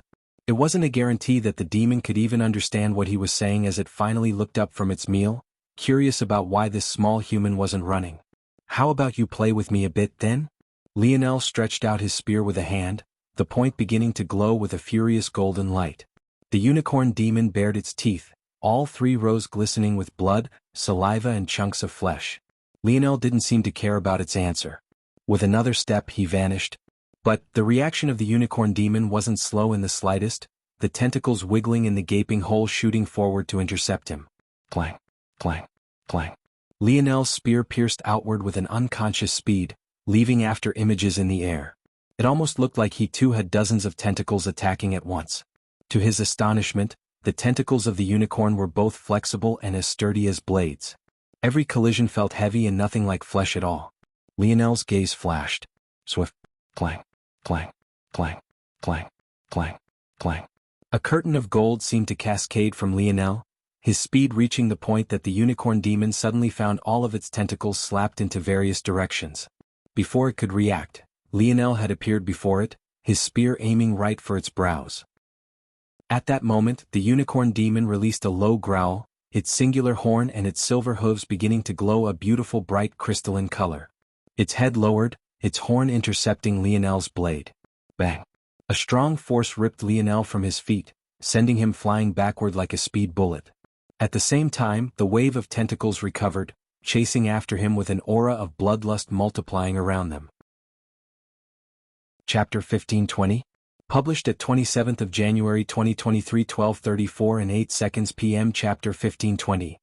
Composition. If audio player doesn't work, press stop then play button again. Lionel felt his arm threaten to fracture. As he flew back through the air, his eyes couldn't help but narrow. What a powerful creature. That was the first time Lionel's swift spear had actually been repelled. In fact, Lionel felt that if he had used forceful instead, he would have fractured his own arm on impact. Without his bronze runes activated, his body lost quite a bit of its durability. However, Lionel didn't seem panicked in the slightest. His feet hit the ground, his cold and indifferent gaze locking onto the surging tentacles. It seemed that this unicorn demon was getting quite confident, it even wanted to end this battle early so that it could return to its meal. It probably even had thought of adding Lionel to that count. Lionel's lips curled into a sneer. He didn't like feeling like things weren't fully in his control, and if there was anything the last few days had been, it was out of his control. His mood wasn't the best right now. He was being followed by scuttling rats. The fate of his mother and his girlfriend were unknown. And now, he had no idea when he would be able to pull himself out from beneath the thumb of Mistress Olidark. This unicorn demon had picked the wrong time to come across. He no longer cared about the tender feeling in his collarbone. Lionel didn't move an inch, watching as though tentacles continued to fly toward him. But just as they entered a 5-meter range, his absolute domain activated once again, but this time, it was like a raging tornado of golden flames, shredding everything in its path apart. Fury. Applying concepts of fury to his spear force made it break apart like a volatile flame, even taking on slight characteristics of Lionel's Scarlet Star force. There was no one in this world who could possibly understand the core meaning of fire better than Lionel could. He embraced it all, taking a step forward and disgusting globules of violet and black flesh and blood fell around him. Lionel brandished his spear, just the slightest violet glow appearing. His hair whipped about in the surging energy, his pale violet eyes and hair jumping to life. Slumbering in silence. Erupting at will. It was a simple string of 6 words, their meaning deep and unfathomable. In speaking them, Lionel's voice seemed to layer as though 2 entities were speaking at once, his cadence falling by several octaves with each syllable he spoke. If one thought that Lionel took 10 months to learn just 3 words, they would be sorely mistaken. Lionel hadn't been satisfied to rest until he had fully comprehended the strength of calligraphy and poetry. Now fueled by his projected artistic conception, the substance of his words held the weight of the world, unbridled and unfettered, unbothered and unhurried, untouchable and unquenchable. The strike seemed to tear the world in two, even the high dark clouds above stirring. The earth quaked and the black trees in the surroundings were ripped from the ground, their roots taking with them large swaths of earth as they were blown away. Lionel's spear quivered in excitement. As though a roaring flood dragon ready to break out of its cocoon, its tip vibrated with its own and its body radiated a shimmering dark light. In one moment, Lionel was dozens of meters from the unicorn demon. In the next, he appeared to its back, his hair slowly fluttering down from its raised state. The furious light in his eyes persisted for a while longer, the elegant line he had drawn across the air still shaking the hearts of all those who had seen it. It was fear. That single strike elicited a fear that they hadn't felt in a long while, a fear that they thought they had weeded out the moment they had stepped into the position in the dark branch. However, this child's strike had brought it back. At that moment, they realized that they had never gotten fear of that part of themselves, they had just managed to bury it deep. Right then, the neck of the unicorn demon imploded, its head flying into the air and its body collapsing to the ground. Like this, a powerful demon collapsed to the ground, felled in a single strike. Lionel looked back. He didn't seem surprised by the result. His spear force was far stronger after a year than most knew. Maybe only he himself was aware of just how far he had gone. By this point he could compose at will and execute it on a whim. So long as the word was in his base of prepared vocabulary, he could use it as pleased and then break it down and reconstruct it into a new phrase, sentence or composition. To others, it would look as though Lionel had access to an endless supply of spear techniques, each more vibrant and powerful than the last, and most definitely more difficult to handle. The subtle conception was beyond what most could handle on a whim. At this point, Lionel didn't even feel any desire to learn any spear or bow techniques. He could make his own, forming them and stacking them into powerful combinations of words his enemies could only hope to match. Lionel put his spear away, picking up the unicorn demon's head up by its silver horn. However, at the moment he touched it, his expression flickered. This feeling, it was like he was touching an ore. With his Earth-variant affinity, he was very certain of this, he couldn't possibly be mistaken. It was quite interesting. This meant that the bones of this unicorn demon could form metals of its own, something similar to the Morales family's lineage factor, metal synergy. Lionel didn't recognize this metal, so it was probably a composite of several the unicorn demon had absorbed. Since this was a zone, the metal should be the very same as what he had already long since memorized, so he was at least 90% sure of this. It would be 100%. But this zone was simply too odd. At that moment, another oddity occurred. Lionel felt his metal synergy lineage factor stir. Chapter 1521. Published at 27th of January 2023, 12:34 and 6 seconds p.m. Chapter 1521. A moment. If audio player doesn't work, press stop then play button again. Lionel's brows jumped. He had experienced this feeling before. It happened when his snowy star owl lineage factor of the past entered the vicinity of the bronze tablet. Of course, the bronze tablet was stuck wherever the segmented cube's inner space was, along with the silver tablet, so they couldn't have caused this. Plus, this was obviously the head of a demon and not a tablet. So why would his lineage factor stir? From Lionel's limited understanding, this stirring represented a potential for evolution. Could it be that the Morales family signature lineage factor also had room to evolve? Lionel shook his head, unable to confirm this. He didn't know how a demon head would help with such a thing. It might be related to the value of these demon corpses, but he was unsure. Lionel didn't want to rashly do anything, not without first understanding the situation. His snowy star owl lineage factor had an obvious progression path, but if it really was the case that this demon head carried such a secret, it wasn't something that Lionel would casually do. His metal body was one of his greatest assets. What if this mutation or evolution hindered him from using it? What about his divine armor? Another hugely important part of his battle prowess. Plus, his metal synergy lineage factor had technically already mutated once before. Not only was there a subtle connection between it and his King's Might lineage factor, but there was also the red energy it gave off to consider as well. From what Lionel understood, this mutation was likely caused due to the fact he had almost failed his first awakening phase. This was mostly his fault, since he had attempted to do it before he had even formed all of his notes, something that was ridiculous. This was to say that he had already deviated once and was lucky enough that things still stayed relatively on track. If he allowed it to mutate again, it was impossible to say if he'd get lucky again. Even if the result was a more powerful lineage factor, its overall effectiveness might be far inferior due to a lack of compatible techniques. This was a problem that Lionel was currently facing, actually. He hadn't had the time to analyze the bronze tablet, so he hadn't been able to unearth the pairing techniques for his starry-tailed fox lineage factor. The good news was that this lineage factor was so far and beyond the snowy star owl that it was still worth it. But there was no telling whether it would be the same with his metal synergy lineage factor. Lionel finished his thoughts in just a few seconds. With one hand he hoisted the unicorn demon's corpse over his shoulder, letting its hooves drag along the ground. Several eyes couldn't help but be drawn to Lionel. He hopped to the top of the abyss, his feet gliding up the side as though it was solid ground. Now that he could confidently rely on his stars to repel the anarchic force, he was no longer worried about the attack on his mind and didn't take the chain seriously any longer. However, just because he didn't mean others also wouldn't. The contrast between Lionel and the others was far too great. When they saw that he had actually slayed a unicorn demon, many forgot to breathe, the suffocating aura of even the dead creature being too much for them to handle. The aura shrouded Lionel as well, making many miss the fact that he was actually in the 5th star. If they were able to focus enough to see through this, it was unknown just how much larger the uproar was. They all had their ingrained biases. Most people knew that the 6th star was the minimum requirement you should meet to even dare to venture into the demon world. No one even considered the fact that Lionel wouldn't ignore this rule. In fact, many believed that he might even be a legendary 7th star. Lionel didn't care about the stairs, his steps steady as he walked right through the city and toward the Olidark family's estate. No one even dared to stop him despite the fact that this was proper protocol.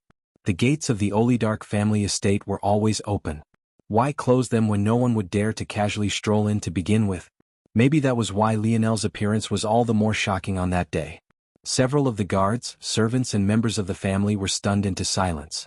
With how large the compound was, Lionel had to follow a long path with grassy pastures, noble statues and several ponds and fountains to his left and right. Yet, he didn't seem to care about the beauty of it at all as the ghastly blood of the demon over his shoulder continued to drip. At that moment, Athri walked out of the large doors of the main house with a wide smile on her face. To her side, a young man wearing a smile also walked. He was quite handsome, his black hair tinged with what seemed like a hint of blue much darker than the radiant blue of his irises. He had a subtle cadence to his footsteps that made it quite clear that he was an expert in his own right or in anyone's right for that matter. When Athri looked up to see Lionel and the demon on his back, she released a high-pitched screech, immediately jumping to hide behind the young man. She grabbed at his arm, quivering and not daring to look forward again. She had never seen such a sight in her life and had been sheltered since her birth. How could she stand the sight of such a ghastly corpse? Lionel, though, who never had a favorable impression of this young woman to begin with, simply dropped the corpse and head and the foot of the stairs, climbing up and passing by the young man and Athri without a word. He didn't even seem to notice their presence. Just as he was about to walk in, though, the young man suddenly called out. "A moment, if you please," he said lightly. Chapter 1522. Published at 27th of January 2023, 12:34 and 3 seconds p.m. Chapter 1522. LC. If audio player doesn't work, press stop then play button again. The young man sounded polite enough, so Lionel turned back. Although he didn't have a great relationship with the Olidark family, that didn't mean that he had to be hostile to everyone in it. Anya's words still seemed to play at the back of his mind from time to time. The young man smiled when he got Lionel's attention. "This is a bit inappropriate, don't you think?" he continued, his head pointing toward the demon corpse. It was indeed inappropriate no matter how you looked at it. To leave a corpse in front of the Olidark's family estate, were you trying to wish ill upon the family? In fact, it wasn't even at the front of the estate but the door to the main home. It was even more exaggerated. "I think it would be more appropriate for you to clean this up. I can also see that you've caused quite a mess on your way here. The workers have their hands full every day as this is quite a large estate to care for. We shouldn't casually give them more work like this. Also, I hope that you would also apologize to Miss Athri. Your actions startled her jury." Lionel turned back and opened the door, disappearing into the home. The young man fell into silence. He didn't seem too shocked and he didn't even look angry. He seemed quite difficult to read. Even after the door closed, he didn't say much, looking back toward the unicorn demon corpse. Still, although he didn't say much, didn't mean that Athri wouldn't. She stomped her feet angrily, her cheeks practically puffing as though she was a toddler. She didn't look like much of a young lady at all. Or maybe she looked exactly like one depending on how you viewed such noble young women. "He's always so rude." The young man looked back to Athri. He already had some guesses of his own, but Athri's words seemed to expose some more stuff. He was actually a bit curious about a person who was clearly here in the same capacity as himself, but dared to be so rude to Athri. "Do you know him?" "Of course I know him. He's just a bunny." Athri was about to expose Lionel as a male escort, but she suddenly remembered her grandmother's stern reprimand from earlier. Her grandmother rarely got so cold with her, but whenever she did, it was very important. "Bunny?" The young man raised his eyebrows. "Forget it, he was just a servant, yet he's so arrogant. Grandma invited him into the family, but he actually dared to glare at Grandma." The young man's heart skipped a beat. What had Athri just said? He tended to believe what the young mistress was saying, but in that case, why was Lionel still alive? For the first time he became serious. "He's so full of himself. He thinks he's so great just because he looks a little good. Of course he doesn't look as good as you, Slayton. He just has an overinflated ego. Slayton smiled lightly at this but didn't say much. Objectively, there was no gap between his looks and Lionel's. They were both quite handsome. Clearly, Athry just didn't like Lionel, and it seemed more due to the fact that he had been rude to her rather than because Lionel had been rude to her grandmother. Interesting. Anyway, let's go. You promised to take me out of the estate today. I didn't get to have all my fun last time. What did you say? Mistress Olidark's uninterested expression changed. She looked up toward the shadow making the report. In the end, the shadow could only reiterate what happened. A single spear strike for a 5-star demon. That much is shocking but still acceptable within the realms. A single spear strike for a tier 1 6-star middle demon while in the 5th star. Mistress Olidark didn't know how to accept this information. She asked question after question, but in the end, the only response the shadow seemed to have for her is that it looked like a profound spear technique. A profound spear technique could bridge the gap between the 5th and 6th star? Mistress Olidark didn't know how to take this. Did you find information on this Morales family? From the moment she learned of this family name, she had sent the Dark Branch on a task. But when it came to destroyed families, she had to be exceptionally cautious. The web of ties and interests associated with such a fall could become very complex, very quickly. And now, judging from this technique, it might be even more complicated than she had originally thought. The more powerful this Morales family, the more trouble there could be lurking in the shadows. If it was bad enough, Mistress Olidark would even have to cut her losses and kill Lionel directly. If Lionel brought their family more trouble than help, then there was no use in keeping him around. Raising up the only remaining heir of a destroyed family, especially if that family was powerful, was like raising a ticking time bomb. We have been cautious, making sure that no one can follow our traces, so progress is slow. We haven't found anything yet. It likely will be several months before we find anything. I see. In all likelihood, since the brat dared to appear here and even speak out his family name, it's either he's arrogant and overestimates himself, or that there are no enemies that can threaten him here. Forget it for now, let him reap his rewards and keep him happy. The more he works, the better. Before he knows it, he'll be helping our Olidark family far more than he's taking from us. The shadow nodded and turned to leave. Left to her own devices, Mistress Olidark's gaze narrowed, her mind still on the profound spear technique. If it was good enough, she would also force Lionel to hand it over. Since they were sheltering him, the price he paid couldn't be allowed to be too small. Chapter 1523. Published at 27th of January 2023 12:34 and 1 second p.m. Chapter 1523. Dream Unify. If audio player doesn't work, press stop then play button again. Sorry for the super late chaps everyone, I didn't like how Chapter 2 and 3 came out originally, so I rewrote them since they were important. Anywho, onward. Lionel entered the library of the Olidark family without even checking in with Mistress Olidark. He didn't feel the need to show such courtesy. He had done his job, now it was time to reap the rewards they would very soon regret giving him. If they thought that restricting his reading time would really work, they were sorely mistaken. Very few had ever outright guessed what Lionel's ability was. And, as his lineage factors grew more powerful, it got even more difficult to tell.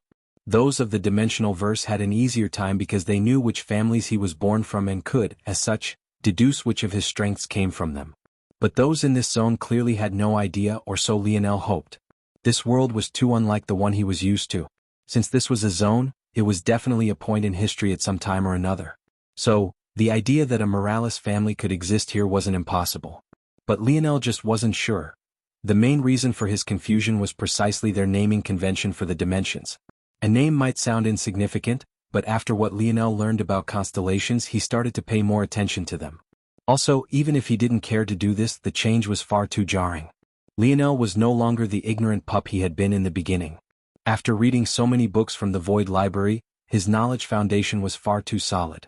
This was why he knew that in the history of the human domain, no one had ever called the dimensions stars. This was a jarring realization alone, one that Lionel was firmly grappling with. It was something he obviously had to accept, but it was also just as hard to do so. The implications weren't something that he even knew how to wrap his head around. There was, of course, the possibility that this wasn't the human domain at all. He had only seen a small segment of this world after all. What if there were other races acting as overlord? P1E's visit N0V1B in. The issue was, he had never heard of demons either. Such creatures, especially since they seemed so tied to the anarchic force of this world, should have definitely been detailed in the Void Library. After all, it had detailed every other race. Plus, there was the fact that this anarchic force was far more powerful than what Lionel was used to, even being capable of attacking the mind. How could there be anarchic force more powerful than what you could find on a void battlefield? It didn't make sense. There was an obvious answer to all of this. This was a mythological zone. It was the only answer that made sense to Lionel, and he gave it a better than 97% probability to be the case. This had to be a mythological zone based on a myth of the human domain, one that Lionel wasn't familiar with. It's not like the Void Library would house fairy tales in it, so it was very much possible that Lionel wouldn't be aware of it. Since Lionel was born and raised on Earth, there were many obvious things to others that probably wouldn't be so obvious to him. Lionel shook his head. Regardless of what this place was, he needed more information. And he would have to source that information from this place. The Audiobook library was quite bright. It had a dome of glass as though it was a greenhouse rather than a library, and it had countless shelves, even the shortest of which were twice Lionel's height. These short shelves were located on the far walls, though. The main shelves were grandly used as centerpieces, towering upwards of 20 or so meters, and have dozens of ladders between them to accommodate those that might want to reach books near the top. The library was separated into general knowledge sections and technique sections, the latter second giving off a much more profound pressure in Lionel's direction. Lionel was given exactly 1 hour for his efforts. Though no one had stopped his march here, he was absolutely certain that they were monitoring this. They wouldn't let him take any more, lest they believe him to be getting too full of himself. Such a large store of knowledge couldn't possibly be consumed in just an hour. They expected Lionel to have to work harder and harder for his time and his benefits. Practically the only thing they would give him for free was food, water, and a place to stay, with no guarantee for any of them to be worth much of anything. Well, a normal person anyway. This wasn't the Void Library that forced Lionel to construct and organize his own network. This was a library already properly organized and written not even on pendants but on sheets of paper. It was almost too easy. Lionel walked to the first shelf and ran his fingers along the books, looking at the spine of each one as though he was looking for something in particular. An hour later he had touched every book in the library, and he walked out just as the final second ticked down. There might as well have not been anyone else around him, as he didn't spare any of them a single glance. In fact, there were even times he walked up to individuals already reading a book just to check the cover without a word. He didn't know why this world that seemed so much more powerful was using such primitive methods, but he also didn't care. Even if they had used pendants, it would have been just as easy. Lionel didn't give anyone the opportunity to reprimand or find fault with him. He simply left, turning through several corridors and hallways until he found his supposed room once again. The door clicked closed behind him and fell to the floor, snoring away without a care. As he slept, his mind quickly organized itself, his mind of fluttering books moving about as though they had minds of their own. Dream Unify. Chapter 1524. Published at 27th of January 2023, 12:33 and 59 seconds p.m. Chapter 1524. Fated: if audio player doesn't work, press stop then play button again. The ease was too great. Lionel had a half-foot radius around his body in which his starry spirit domain could function without activating his bloodline. All he needed to do was touch something, and so long as it was compact enough, it would functionally, for all intents and purposes, be within his dream world. And once that happened, everything was fair game. Lionel no longer had to consciously use Dream Sculpt to transfer something into his dream world now. This saved him time, effort, and stamina. On top of this, he was also able to copy things that would have usually been far beyond his means in the past as well. All that was left now was to organize them, and that was where Dream Unify came into being. Sleeping was the ultimate organization effort. Lionel realized that rather than wasting time doing it all himself, he could allow the natural functions of his body to take hold of its own processes. With the middleman cut out, not only would he be able to rest, but the process would also be far faster. Like this, the first dream ability where Lionel would truly be asleep was born. And just like that, his mind began to whir at seemingly inhuman speeds, rapidly categorizing everything into memories as though he had personally read it all. When it was done, Lionel opened his eyes. He entered the shower, washed him of the demon blood that had covered him, and then sat cross-legged on his bed. His expression was frighteningly cold, the picture of concentration, even the temperature of the room seemed to plummet. But that all vanished when he closed his eyes. The knowledge assimilated into Lionel and he exhaled a long breath. The first thing he looked toward was the information about demons. According to this, demons came in different ranks. The one he had just fought was known as a middle demon. Lower, middle and higher demons were all collectively known as low-class demons. Beyond low-class demon were, unsurprisingly, middle-class demons. They were separated into uncommon demon, rare demons and elite demons. These demons usually had real names and species to go with them and were less reliant on sudden mutation. They also tended to be more beautiful. One would think that this was all, but beyond this there were still high-class demons, humanoid demons, fiend demons and chaos demons, each of which had divisions of their own, enough for 18 subclasses, with each one having a large gap between them. Lionel found this especially hard to wrap his head around. If a low-class demon was actually so powerful, then what about a middle-class demon? What about a humanoid demon? A chaos demon? Lionel might have defeated the unicorn demon in just a single strike, but he had used at least 30% of his strength. While this might shock the Olidarch family, to him this meant that he was far too lacking. There were definitely people in this world capable of fighting these demons, or else the human race would have already long since been overrun. Just by Lionel's initial calculations, if he needed 30% of his strength already, that meant that at best, right now he could fight a tier 1 6-star uncommon demon. He didn't have a chance against a rare demon, let alone a high-class demon or beyond. And that was if he could go all out. Of course, Lionel was still in the 5th dimension. Or rather, the 5th star. But he felt that even if he had a perfect breakthrough, the best he'd be able to do was face the best of the high-class demons. At the same level. He really didn't think he'd be a match for a humanoid demon of the lowest level, and there were still 8 more subclasses to go. Just what was this world? This wasn't a matter of raw strength, this was a matter of talent. Pure talent. The reason Lionel couldn't fight these demons wasn't because they were more powerful, it was because they were far more talented than him.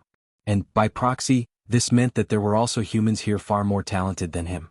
Lionel suddenly felt a tingling sensation. Even though his eyes were still closed, his lips couldn't help but spread into a grin. It was a wild, unrestrained grin that only seemed to grow wilder by the second. How interesting.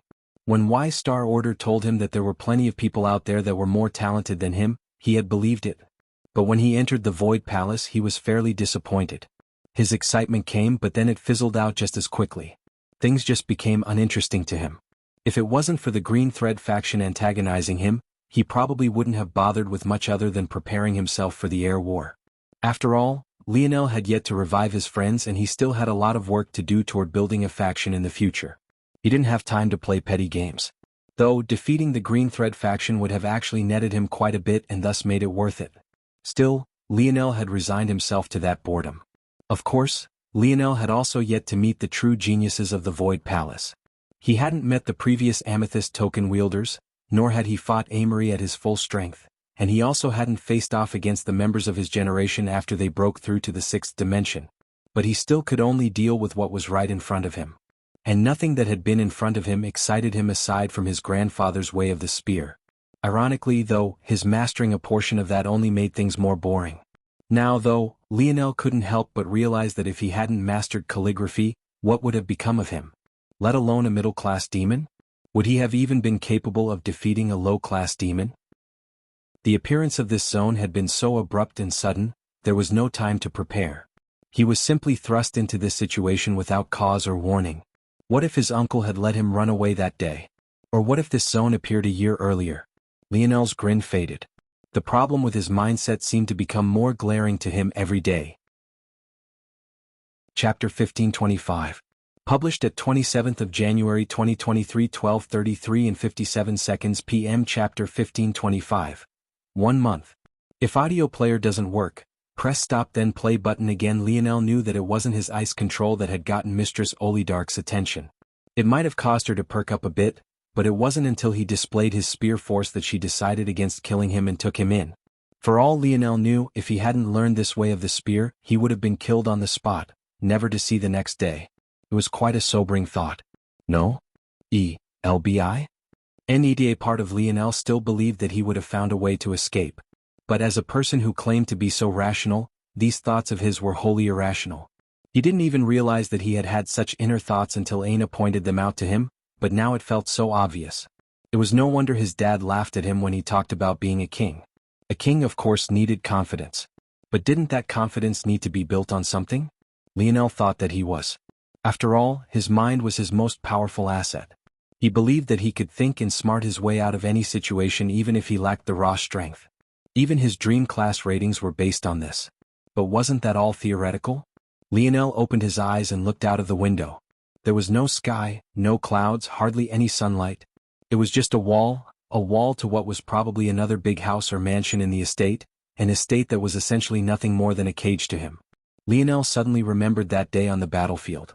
Heavy rain fell from the skies. One by one, friends that he had held so dear for 2 years fell, their blood mixing into the mud and returning to the earth.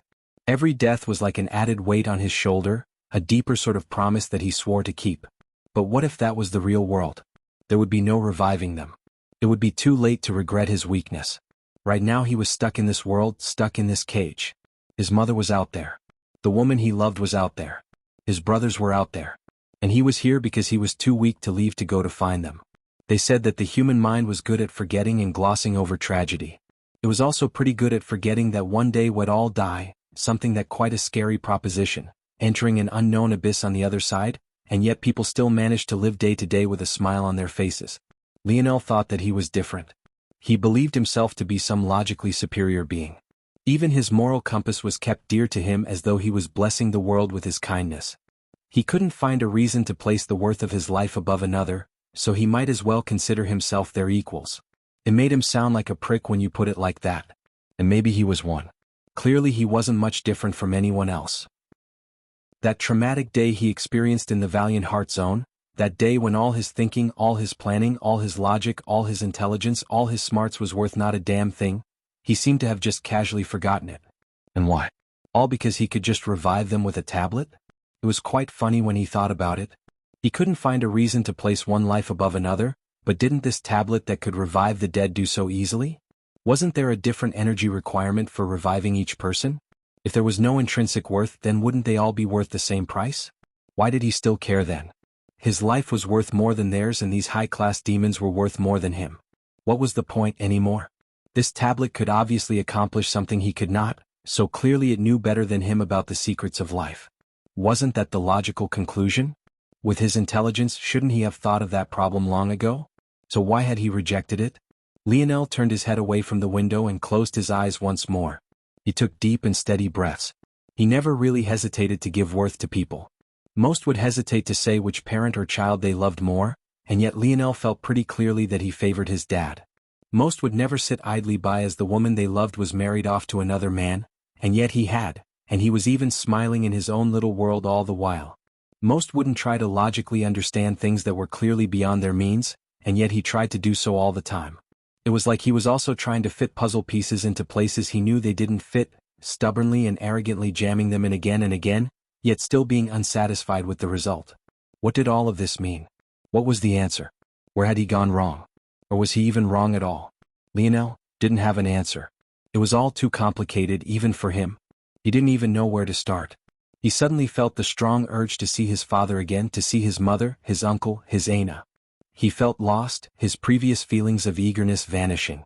Those words James spoke to him all those years ago, the same words Aina repeated without ever having heard them before. How right were they? Am I wrong? Lionel's soft whisper was like an eerie whistle in the wind, following the current and bouncing off the walls. There was no response. However, something still seemed to echo in Lionel's ears. The king? What a joke. Your old man's still alive. At best you can be a little prince. The words echoed again and again like a flickering candlelight in Lionel's mind. Snap. The sound shook the estate, the skies above rumbling with thunder. But Lionel didn't even notice. It was as though everyone in the world was shaken but him. He only felt that his thoughts ran faster and his ability index seemed to have improved again, but he felt that that was only because he had just stepped into Tier 7. He didn't have an answer, but he still had a path. No one would stop him from getting out of here. 1 month. In 1 month no one here would be able to stop him. Chapter 1526. Published at 27th of January 2023 12:33 and 55 seconds p.m. Chapter 1526.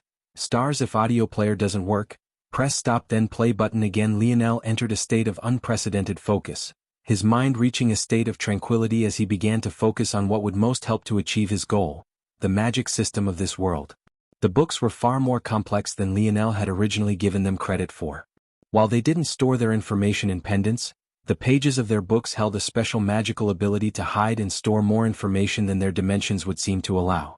For the more complex books, it wasn't surprising to get several normal books worth of information on just a single page or two.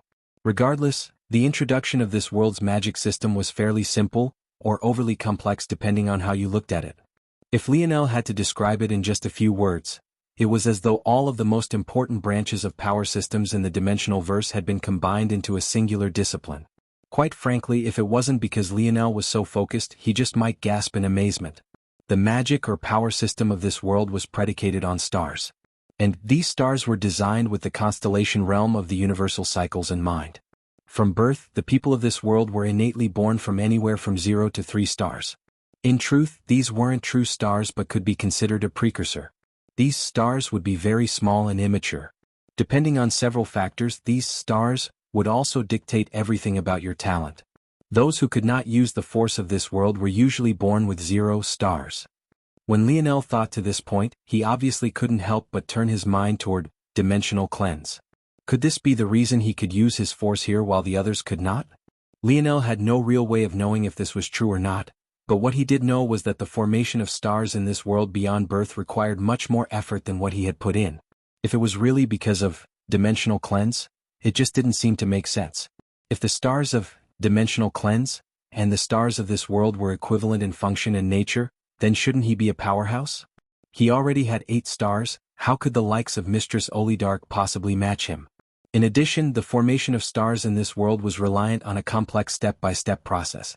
By the nature of things in this place, you could only form 1 star for every 9 tiers you climbed. Well, for every set of tiers, that is. In this world, it actually depended. In this world, you have the right to practice in force only if you were born with at least 1 star. Only then would you have the chance to form a 2nd and 3rd and truly begin on your journey. And it was only upon forming your 3rd star that you could begin to try and enter this world's 4th dimensional equivalent.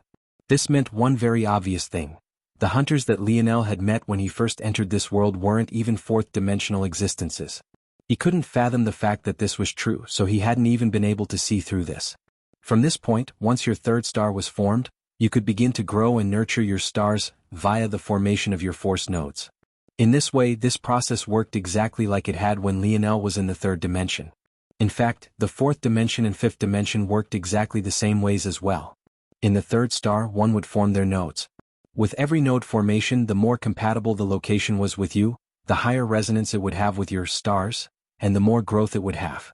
The size of your node and the location were the greatest factors, just like in the dimensional verse. So long as your node was large and compatible, your stars would resonate and grow. The formation of each node would start a new resonance and growth period. Once this period ended, you could then form your next node. Just like in the dimensional verse as well, many couldn't form all 9 of their nodes and wouldn't gain the benefit of 9 resonances. As such, the stars would remain in a more infant-like state for longer before reaching maturity and beginning to display their true strength. This process would repeat in the 4th dimension, but with the addition of a 4th star. This time, as you formed your nodal pathways, your stars would resonate and grow. And then again in the 5th dimension, or rather the 5th star. Every time you unshackled your mind to a new tier, your stars would resonate and they would grow in strength. Finally, you would be standing before the 6th dimension, and here was where everything would change and the fascinating aspects of this power system would begin to manifest itself. In this world, the 4 seasons realm did not exist. In addition, the heavenly body, natural light, cosmos, and constellation realms took on a new form entirely. Lionel couldn't begin to understand why this was, but what he did know was that the people of this world built everything on the backs of their stars. As one might have guessed by this point, the constellation of the constellation realm, the ultimate level sought after by all, would be formed by the stars within your body itself. The power of such a thing was unimaginable. It was no longer an illusion, but rather a tangible representation of might stored within the walls of your body. The difference was akin to night and day. But this wasn't just the case for the constellation realm, this would continue to be true for each and every realm. There was no God path or convention path in this world, or rather, they didn't appear in the same form.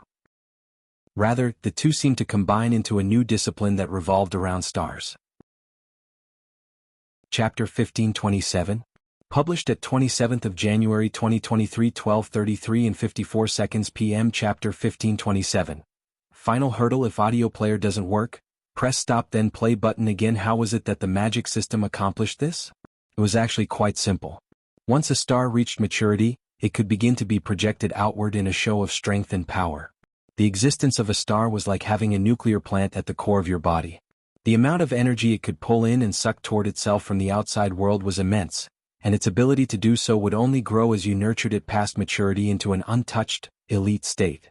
Before a star ever became part of your constellation, you could, just like in the God path, use it as a medium to manifest God runes. In this world, however, these were called star runes. This was the extent to which Lionel understood the God path of the dimensional verse, for he couldn't draw any more comparisons than that. But it was still enough for him to paint a picture and understand what was going on.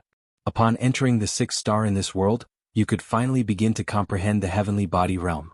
Upon doing so and forming your own path, you are thus able to manifest your stars. Of course, the number of stars you could manifest was based on a number of factors. Whether they were mature or not was one matter, but another was the limit of your talent and comprehension. Some could only sustain one star while others could sustain all of theirs. Those that could do the latter were definitely the pinnacle of talents in this world. In truth, it was quite average to only be capable of manifesting one star. In fact, this was downplaying it. If you could manifest one star at the sixth dimension, you were considered a genius. If you only unlocked and gained the ability to manifest one more for every dimension you climbed, you would be able to maintain your stamp as a genius. Those that could manifest two were shocking, while those that could manifest three or more were mostly unheard of. These numbers would all tick up by one for every step forward in strength a person took and for every realm they crossed. In this world, the natural light realm was also different. It represented a state your stars could enter where the skies would darken and the only light that remained was them. It would feel as though night had been cast upon the land before it was blessed with the day once more. This was the representation of the monstrosity of power a seventh star held. It was as though they could dictate the laws themselves.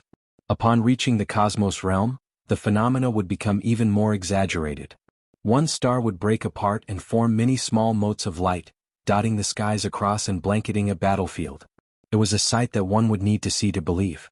The process of entering the constellation realm was a reformation of your stars into 9 cores. These 9 cores and their orbiters would take form to become your constellation. These so-called orbiters were pieces of your stars that you failed to bring back together. The closer to the number 9 your constellation was, the more powerful it was. These were all things far beyond Lionel, and he had no business thinking about them, but he was in a bind.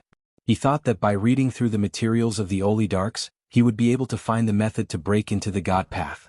After all, if this was a zone, the system should be similar enough. In fact, since it was a mythological zone, it should be even better. This would mean that Lionel would have an even better magic system to take advantage of. But the main issue here was that, well, there were several. For one, he already had 8 stars. How exactly was he going to form his 6th? Exactly, didn't he already pass that by? Also, if it was the case that dimensional cleanse wasn't related to this world at all and he was being ridiculous, wasn't that even worse? That meant he had no stars at all, and the minimum requirement for beginning in any method was to have at least 1. Stars were able to harness and quickly gather energy, but if you had no stars, then there was nothing to gather energy for you. All of the methods that Lionel had memorized from the oligarch family followed this line of logic as well. And their methods of breaking into the 6th star required him to resonate his 5 stars to catalyze the birth of a new one. No matter how you looked at it, there was nothing but a blocked road ahead. However, at the moment, Lionel was unprecedentedly calm. He already knew what he would have to do. If he had to choose between this and the lives of the people he cared about, the answer was too obvious. He didn't even need to think about it.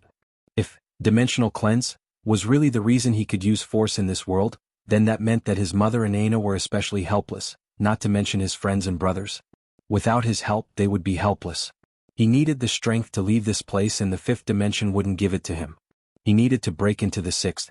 Unfortunately, he didn't have the method to enter the God path, so there was only one choice. He would enter the 6th dimension through the conventional path. Once Lionel made his decision, he did not hesitate. For the first time in a long time, he brought forward the natural force art of the dimensional cleanse. Until now, he had been relying on his innate node to break the shackles of his mind and had never needed to use it, but it was about time he brought it forward. Before losing to Amory, Lionel passed 3 rounds of the trials, so in his mind currently, he had the 5th dimensional layer and the 6th dimensional layer of dimensional cleanse. He would use the former to reach the peak of the fifth star as quickly as possible, and then use the latter to break through the final hurdle. Chapter 1528.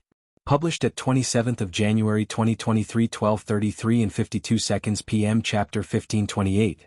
Neither. If audio player doesn't work, press stop then play button again. The visualization of the fifth dimensional layer of dimensional cleanse used to overwhelm Lionel, but now it didn't feel like so any longer.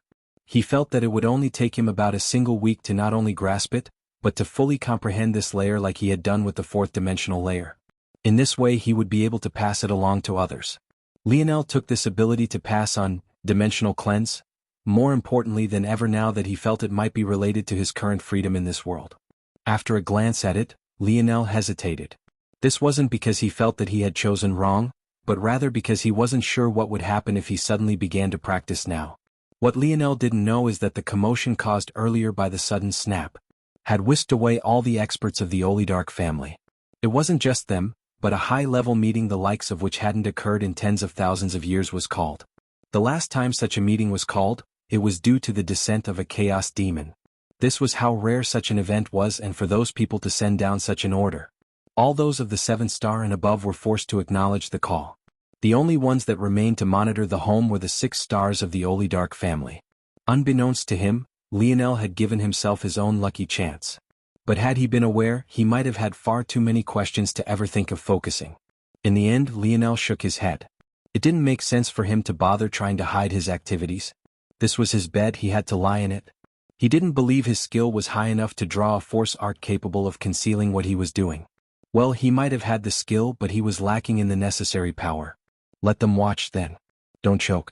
A cold light flickered in Lionel's gaze and he focused once more. The complex, spherical gear system of the natural force art visualization reflected in his mind and even appeared in his irises. It felt like it could calculate all the variables of the world with a single input, a machine of strokes, gears, and pipes so enormous that there was nothing it couldn't accomplish. However, this complex machine became like nothing more than a pile of individual parts to Lionel. Without even meditating upon it a single time, it was as though he could dissect it and put it all back together. Lionel's millions of minds took each one of these pieces as their own and then began to comprehend them simultaneously. At that moment, Lionel re-established himself in Tier 1 of the 5th dimension, grasping the essence of the visualization to that level in just a few minutes, not even a set of 10 of which had passed. Lionel's stars reacted fiercely, their rotation speed increasing by several folds and their sizes increasing explosively. Lionel was caught so off guard that he could only watch in silence as large amounts of force surged toward him like a tide. The silver stars, now constructed of dream force, were like a dried ocean bed finally receiving a heavy rain. They glowed such a bright light that even though they were within Lionel's own mind, he felt like he couldn't even look at them properly. The blue stars, charged of raging vital star force, became like greedy tornadoes, forcing large amounts of vital star force, that should have been a rare energy, through the nodal pathways in Lionel's body, through his spine, into the node of his brainstem, charging through his brain and into his ethereal glabella. And then there were the fierce red-gold stars. Strands of scarlet star force that Lionel had struggled to budge and move gathered in such thick quantities that they manifested in the air like threads of gorgeous silk. Despite following the same path the dream force and vital star force had, Lionel didn't feel any pain at all. In fact, it was as though he had been refreshed, his innate nodes even glowing with a fiercer light. Right then it was as though the whole Olidark estate was quaking. Lionel continued to watch this scene, not quite understanding what was happening. According to what he knew, dimensional cleanse was a special take that could be practiced alongside other ones. However, there shouldn't have been such a large difference here. At the very least, you shouldn't benefit as though you were truly breaking into the same realm twice. If things were like that, then everyone would insist on practicing dimensional cleanse, no matter what. This was why Lionel had never really stressed about using the visualization to break through. In fact, using his innate node to break through was more beneficial for him in the long run, and he could always use the visualization later. Somehow, though, this singular breakthrough still felt like an enormous watershed. Lionel could only ignore it. He was still worried about being interrupted, so he wanted to gain as much as he could before others insisted on interfering. However, what he hadn't known was that the force was so violent and dense that no one dared to get close. Or more accurately, anyone who would have dared wasn't present to begin with. In this world, atmospheric force wasn't just more difficult to control, but when it appeared in large concentrations, it was dangerous for those that followed the star path, especially if the force followed a path that they did not. Lionel blazed through the fifth dimension once more. By the third day he had already stepped into Tier 6, by the fourth Tier 7. By the fifth he broke through once again, finally entering Tier 8. And, exactly 1 week later, just like he planned, he sat at the border of Tier 9, ready to break the final veil and form his ninth star. However, at that moment, Lionel paused. There was a secret here he knew he hadn't quite grasped, but there was also an opportunity.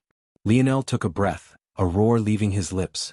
At that moment, the sound of a final shattering barrier resounded and the ninth star began to form in Lionel's mind. However, there wasn't one star core, there were two. And neither of them were red gold. Chapter 1529. Published at 27th of January 2023, 12:33 and 51 seconds p.m. Chapter 1529. Fusion. If audio player doesn't work, press stop then play button again. If there was anything Lionel knew how to do, it was to take advantage of a situation. Whether it was in his daily life or even his battle style, everything was predicated on capitalizing on a moment of opportunity, a moment of weakness, or even a moment of enlightenment. Over the last week, Lionel felt like his mind was constantly getting refreshed and constantly strengthening. Not only had it allowed him to stay awake and not rest a single time, but it also made him sharper and faster, his mind growing even more powerful than it had been before. No, it was more like his mind was finally gaining the proper fuel, blessed with a refreshing amount and quality of force it had never experienced before. As the dream force surged in, Lionel felt that his base starry spirit domain was slowly growing millimeter by millimeter. At the same time as his vital star force stars rumbled with life, the feeling of vitality coursing through his veins was absolutely intoxicating. It was as though someone was pouring the purest ambrosia of the gods into his heart, allowing every pump to send it throughout his body. His lifespan was quickly expanding, but better yet, his healing factor seemed to have grown supercharged. As though this wasn't enough, his star fusion self-created technique, one he rarely used due to all its limitations, seemed to grow endlessly powerful. Lionel couldn't even spare the mental power to think about the implications of such a change. The time it would take to recharge his star fusion technique might not even be a fraction of what it once was. In fact, it even seemed that he might not have to wait for it to recharge at all. Of all of these stars, though, the most special was without a doubt Lionel's Scarlet Star Force twin stars. When they began absorbing the Scarlet Star Force toward them, filling themselves up like someone who had suffered through a famine, its changes were far more profound than Lionel's other stars.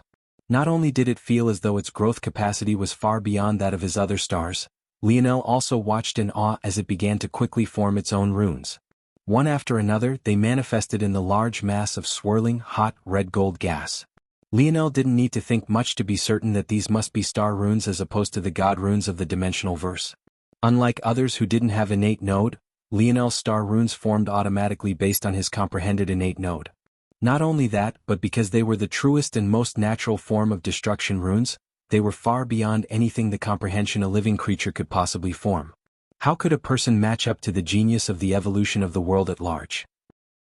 After countless trillions of years of trial and order, the perfect and final state of these star runes were finally created, and now they formed under the control of Lionel, radiating out with such violent energies that Lionel's bed crumbled to ashes despite him not releasing them, his bedroom's floors and walls beginning to grow with cracks. The entire process couldn't have been more magical or any more mystical. Lionel had never felt the presence of his innate node, or rather innate nodes, so clearly. It was as though they were muffled and yelling for his attention previously, only for their roars to finally reach his ears now. At that moment, new destruction runes quickly formed in Lionel's eyes. His eyelids glowed with a blinding red gold light, barely holding them back. Lionel had already comprehended 729 destruction runes, but that couldn't even be said to have been under his own effort. It had happened while he was unconscious. But this time he couldn't have been more conscious. In fact, he experienced every bit of this magical feeling. From 729 he crossed 1000, then 2000. With every set of 9 that formed they would combine. With every set of 81 they would combine one more. With every set of 729, they would combine once again, dancing in Lionel's irises and becoming more and more profound with every passing second. The estate quaked uncontrollably. The overload of destruction runes would have shattered the foundation of any other location in the city. But the Olidark estate was the most fortified location there was outside of the city walls themselves. Lionel's heart pumped with wild abandon. His destruction rune formation caused such a commotion that it was hard to pay attention to just what was happening to the other parts of his body. But those changes were just as profound even though they had far more room to grow. As the dream force pumped throughout him, Lionel felt that his mind was growing stronger. It wasn't just his internal sight and starry spirit domain, it was something deeper, as though even his lineage factors themselves were being fueled and evolved. His spear domain lineage factor, predominantly located in his mind, seemed to expand and become more complex. His king's might flourished, the small violet humanoid figure that used to be its form growing larger and more detailed. It formed its own armor, holding a bow in one hand and a spear in the other. It stood valiantly in the recesses of Lionel's mind, brimming with fighting will. His starry-tailed fox lineage factor's wisdom branch flourished, the boundaries of his mind becoming sturdier and its expanse became wider. Somehow, these breakthroughs were pushing the boundaries of already defined limits to lineage factors that had always been with Lionel. But that was just what Dream Force had done. When the Vital Star Force got a hold of Lionel, the changes to his mind began to fuse with the now coming changes to his body. It was as though everything was coming together as one, leaving no stone unturned and forming a perfect and whole product. Lionel's body was put under the constant pressure of evolution, his strengths fusing together into a whole that the former version of himself couldn't hope to compare to. Chapter 1530? Published at 27th of January 2023, 12:33 and 49 seconds p.m. Chapter 1530. A realization: if audio player doesn't work, press stop then play button again. As the blue force flooded Lionel's veins, the development of his spear domain in his mind evolved. The neural connections between them and his body grew thicker and more numerous, muscle memory that Lionel had already formed becoming far more refined, perfect, and even more reflexive than before. At the same time, Lionel's king's might surged into his body. A royal air bloomed from Lionel unconsciously, his bearing and presence alone exuding a pressure that blanketed the estate. It felt as though violet clouds were gathering above, a beautiful scenery that many only wanted to bow to appeared.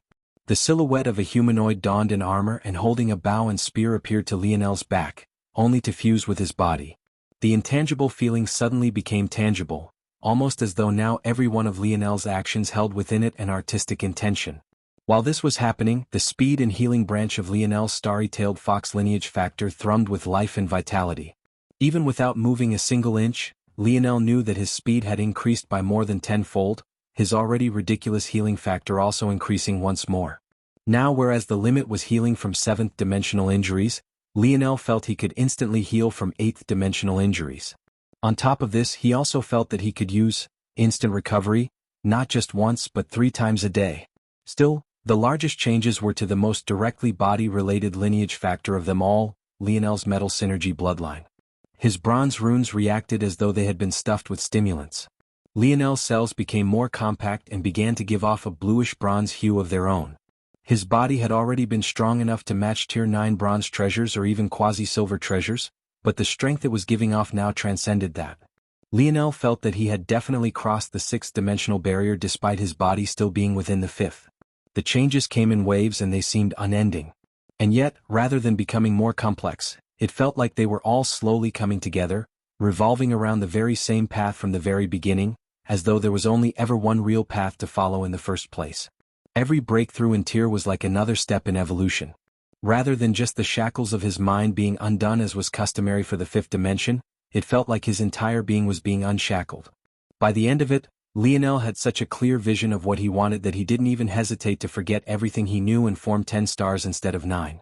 Lionel realized that the only reason his 7th and 8th stars were made of Scarlet Star Force was because he had made it so by using his innate nodes to break through as he had done. However, that didn't mean that he was locked down toward a single path. In fact, if he formed his 9th and 10th stars with Scarlet Star Force as well, it would almost be overkill. The way Lionel saw it, the setup of his stars were perfect currently. N0, E, LBI, and ET. He had 3 of Dream Force. This would work to reinforce and power his ability index and his strongest weapon, his mind. He had 3 for Vital Star Force. He had known from the very beginning how important his body would be to him. This was why he had formed his innate nodes as he had 1 in the brainstem, 2 down the spine, 2 in his heart, 2 in his lungs, 2 in his kidneys and 1 in his stomach. This configuration was perfect for fueling the strength of his body and revitalizing it. With 3 such stars this would be supplemented well. But why would he need 4 Scarlet Star Force stars? He already had 2 nodes and 2 stars for centers from which he could pull from. He definitely didn't need 6, and it wouldn't make him any more powerful. In fact, it might lead to a situation where he was being harmed by his own strength instead. So, instead, Lionel helped fuel the final thing he needed, the very thing he would need to balance his Scarlet Star Force. Lionel had been worrying about exactly how to form a source of this energy for a long while, and he didn't expect for it to fall in his lap like this. And now, he happened to have just enough dark and water force affinity to trigger its appearance. In the dimensional verse, Lionel wouldn't dare to do this. The quantity of force was too small and too low quality. It was difficult for him to find Vital Star Force and Scarlet Star Force to use. However, what these last 7 days had taught him was that this world was very different. It somehow had an abundance of this force, so much that Lionel was in awe. So he was certain. He was certain that if he tried to form his final 2 stars of Void Star Force, he might be able to succeed. Lionel didn't rely on himself alone. Within the countless books of the Olidark family, they had a description of true star forces, and among them Void Star Force was depicted. Within this depiction, a complex star rune was drawn. This star rune was precisely the most basic rune of Void Star Force, the equivalent of the very first destruction rune Lionel had ever formed. Thanks to this book, Lionel realized something shocking. In his deconstruction of Dimensional Cleanse, Lionel noticed that the individual pieces of the visualization were actually all true state forces. Somehow, the creator of Dimensional Cleanse had created a natural force art capable of fusing together all of the basic true state star runes in existence. That was when Lionel understood. He understood why Dimensional Cleanse could be used with any other technique. It was because it was compatible with every technique to begin with. If Lionel wanted to pull a certain energy toward him, all he needed to do was focus on the rune and have the right affinity. With those 2 things put together, he would form his 9th and 10th stars. Chapter 1531. Published at 27th of January 2023, 12:33 and 48 seconds p.m. Chapter 1531. A mistake? If audio player doesn't work, press stop then play button again. Lionel was in a state of unprecedented focus. There was no doubt that the Void Star Force came toward him at a much slower pace than the others had. His affinity with Water Force wasn't high enough to control a true state Water Force as easily as he could Dream Force or Scarlet Star Force.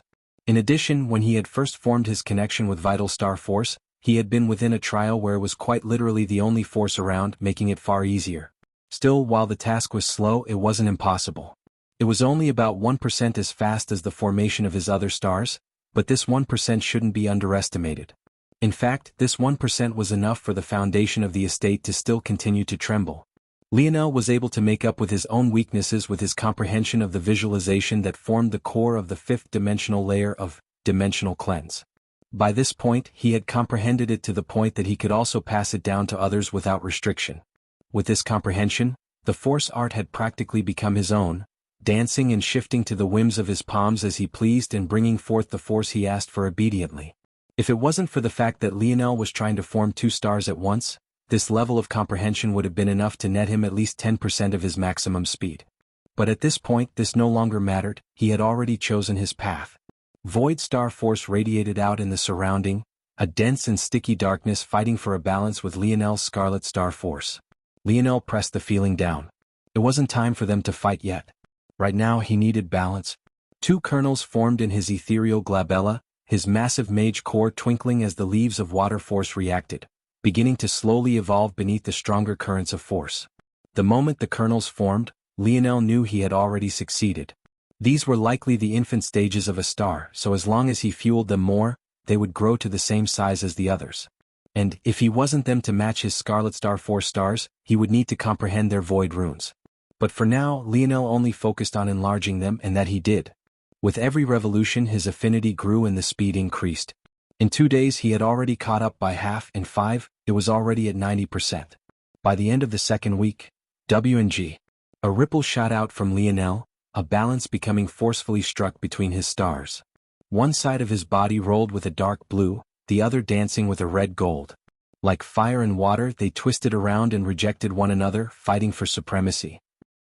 At that moment, it was surprisingly Lionel's mage core that took center stage, shining a bright light that forced the 2 to calm, settling down into a calm rhythm. Lionel's eyes snapped open, the almost 6,000 destruction runes in his irises slowly fading, but not before they bore a hole in the wall opposite him, only to be stopped by a hidden protection. Lionel's eyes didn't seem to reflect happiness in the slightest. In fact, his thoughts had already turned toward the sixth-dimensional layer of dimensional cleanse. Half of his month-long deadline had already passed. He didn't have time to waste. He could sense people rushing toward his room, having finally gotten a chance to burst through the barrier of force, but he completely ignored them. In fact, Lionel's eyes flashed, a strong earth force surging toward him. In just a few seconds, the room around him had become nothing more than a box of metal, fusing the doorway and windows. Lionel had gone from someone who could hardly move the force in this world to suddenly being able to force such an exaggerated him. You all wait outside obediently while I break through. Lionel closed his eyes once more. The difficult work had already been done. With the foundation laid, breaking into the sixth dimension was as easy as flipping over a palm. However, when Lionel finally took a look at the sixth-dimensional layer, his brows jumped. He stayed silent for a long time before his lips suddenly curled into a smile. It seemed that he was correct. This dimensional cleanse technique, maybe its author really was right to brag so much in their introduction. Click. Lionel walked out of his room, his expression calm and indifferent. However, the scenery he walked into was anything but. The guest house he had been staying in was razed to the ground. In fact, the door he had just shut close behind him slowly fell backward, collapsing with a loud thud. Before Lionel, several individuals stood, among which was Mistress Olidark, whose eyes were narrowed. Right now, Lionel stood like a towering pillar. He wasn't actually so tall and he hadn't even grown a single inch, but something about his presence made him feel like a mountain that had just formed. His pale violet hair and eyes glowed with their own light as though coated with a fluorescent paint. His aura was intoxicating and it seemed to make his features an entire level more attractive, and on top of that, his power, 6-star. Mistress Olidark thought. All of this commotion was caused by his breakthrough? She wasn't here to personally witness it. In fact, she had only just come back. But this scene was enough for her to understand. According to reports, no one had been able to step foot within 50 meters of this place for the last 2 weeks. For some reason, Mistress Olidark felt a slight warning in her heart. Had she made a mistake? Her fingers twitched, thinking of killing Lionel right here and now. But when she remembered the meeting she had just been to, she slowly pushed down her killing intent. She still needed him. Bow when you see the mistress. A booming voice cut through the silence, a wild pressure coming toward Lionel's head. Chapter 1532. Published at 27th of January 2023, 12:33 and 46 seconds p.m. Chapter 1532. To the field. If audio player doesn't work, press stop then play button. Again, the voice had quite some power to it. It was as powerful as it was shocking. It was clear that his individual was just as interested in shocking Lionel as he was in displaying his might, looking to do something to break Lionel's momentum. There were several individuals startled by the change, many of whom were much further in the 6-star than Lionel himself. However, what no one could have expected was for Lionel to not react in the slightest. It was as though he hadn't heard the slightest thing. He might have even given a fly buzzing around him more attention than he gave this booming voice. Lionel's mind had already been sharp before his breakthroughs, but now he was on a completely different level. Still, even if he hadn't had these breakthroughs, the momentum someone needed to gather up to shout so loudly was too obvious. Lionel had already caught what would happen the moment this individual took a much deeper than usual breath. By the time they actually shouted, they might as well have been nothing more than a jumping clown. In the past, Lionel didn't really care much about kneeling. He had grown up in an empire that practically deified his grandfather, and to him he never really attached any great importance to it. It was what everyone did, and it didn't have the same weight of stigma attached to it that some parts of history would lead one to believe. However, after his time in the Camelot zone, he had grown a distaste for it. If the person you were kneeling to didn't have any foul intentions, doing so might still be fine. However, if the person you were kneeling for wanted to use it for no other purpose than stepping over your head, it was something that could easily infuriate Lionel. Let alone the fact he wouldn't listen to a jumping clown like that one. Even if no one had said anything, he would never kneel to a person like Mistress Olidark, who clearly had no regard for him. This little outburst, though, did give Lionel a hint of information, though. He hadn't spent very long in the Olidark estate, but he had run into several young men who seemed intent on observing him, especially during his hour in the library. These were all young men, all around the same age, and all of which held a certain standard of talent. It wasn't too difficult to guess what they were doing here. It was like Mistress Olidark had built up her own little army of live-in son-in-laws for her granddaughter to pick and choose from. Such a thing was one part amusing and another part infuriating. The one who had spoken just now was the only one that Lionel had come across that had a presence similar to or more powerful than the young man that had been by Athre's side that day. He had already heard talks around of a Sebastian and Slayton many times already. So he assumed that this person was one of the two of them. Still, Lionel found it funny. These two were supposedly the strongest, and yet they were also the most happy to wag their tails and please. It made Lionel wonder if it was really their talent that made them the strongest, or if it was their bootlicking that just gained them far more resources than everyone else. Of course, while he was insulting them, Lionel thought of another more sinister possibility, and that was that Mistress Olidark had managed to tighten a much shorter leash on these two precisely because of their talent. If that was the case, he needed to be wary of such methods. "Do you all need something?" Lionel asked lightly. His voice was like a light breeze that whisked away the echoes of Sebastian's voice. It was as though the shout itself never happened, but it was precisely this that made things so embarrassing for the latter. "You," Sebastian's mouth snapped close the moment Mistress Olidark raised a hand. By this point, Lionel's lack of respect was grating on her nerves. She might be able to find the amusement in it when it was just the two of them, but when everyone was scrutinizing her like this, it made it 10 times more infuriating than it should have been. "You destroyed all of this?" Mistress Olidark asked. "You never provided me with a proper training room. What else could I destroy if not this?" Rather than becoming more infuriated, Mistress Olidark only became calmer.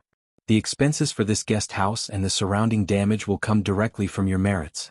Until you gather enough to pay it back, the house will not give you any resources." Mistress Olidark expected Lionel to fly into a rage when he heard this, giving her an opportunity to suppress him further. But all she received in return was a curled lip. Merits? Resources? After he had been through their library once, he already had all the information he needed. In fact, it wasn't just information about this that he had gathered. After the breakthrough in his mind, Lionel believed that he had thought of a viable method to shatter the barriers of this zone and catalyze their return home. Of course, this would require resources that he apparently wouldn't be receiving anymore until he met some arbitrary goal he had no doubt Mistress Olidark would inflate, but it wouldn't have been a good idea to gather said resources from this place to begin with. It would have been too suspicious. P1E's visiti, N0V1B in. The simple fact was that he didn't need anything this house could give him any more that he wouldn't be able to get himself when they inevitably forced him to go demon hunting again. In 2 more weeks, just like he said, he would leave this place. Lionel's derisive smile and silence dug into Mistress Olidark's nerves. However, she could only stare at him deeply before she spoke her next words. "Everyone to the training field. Now that you're tuning in to the Han Lee's Wuxia Chronicles YouTube channel. We're so grateful for your support, and don't forget to subscribe to join us on this incredible journey through captivating stories. Your generosity through donations truly makes a world of difference, as it's the primary source of revenue that allows me to expand and enhance this channel for you. Thank you from the bottom of my heart for being a part of this adventure."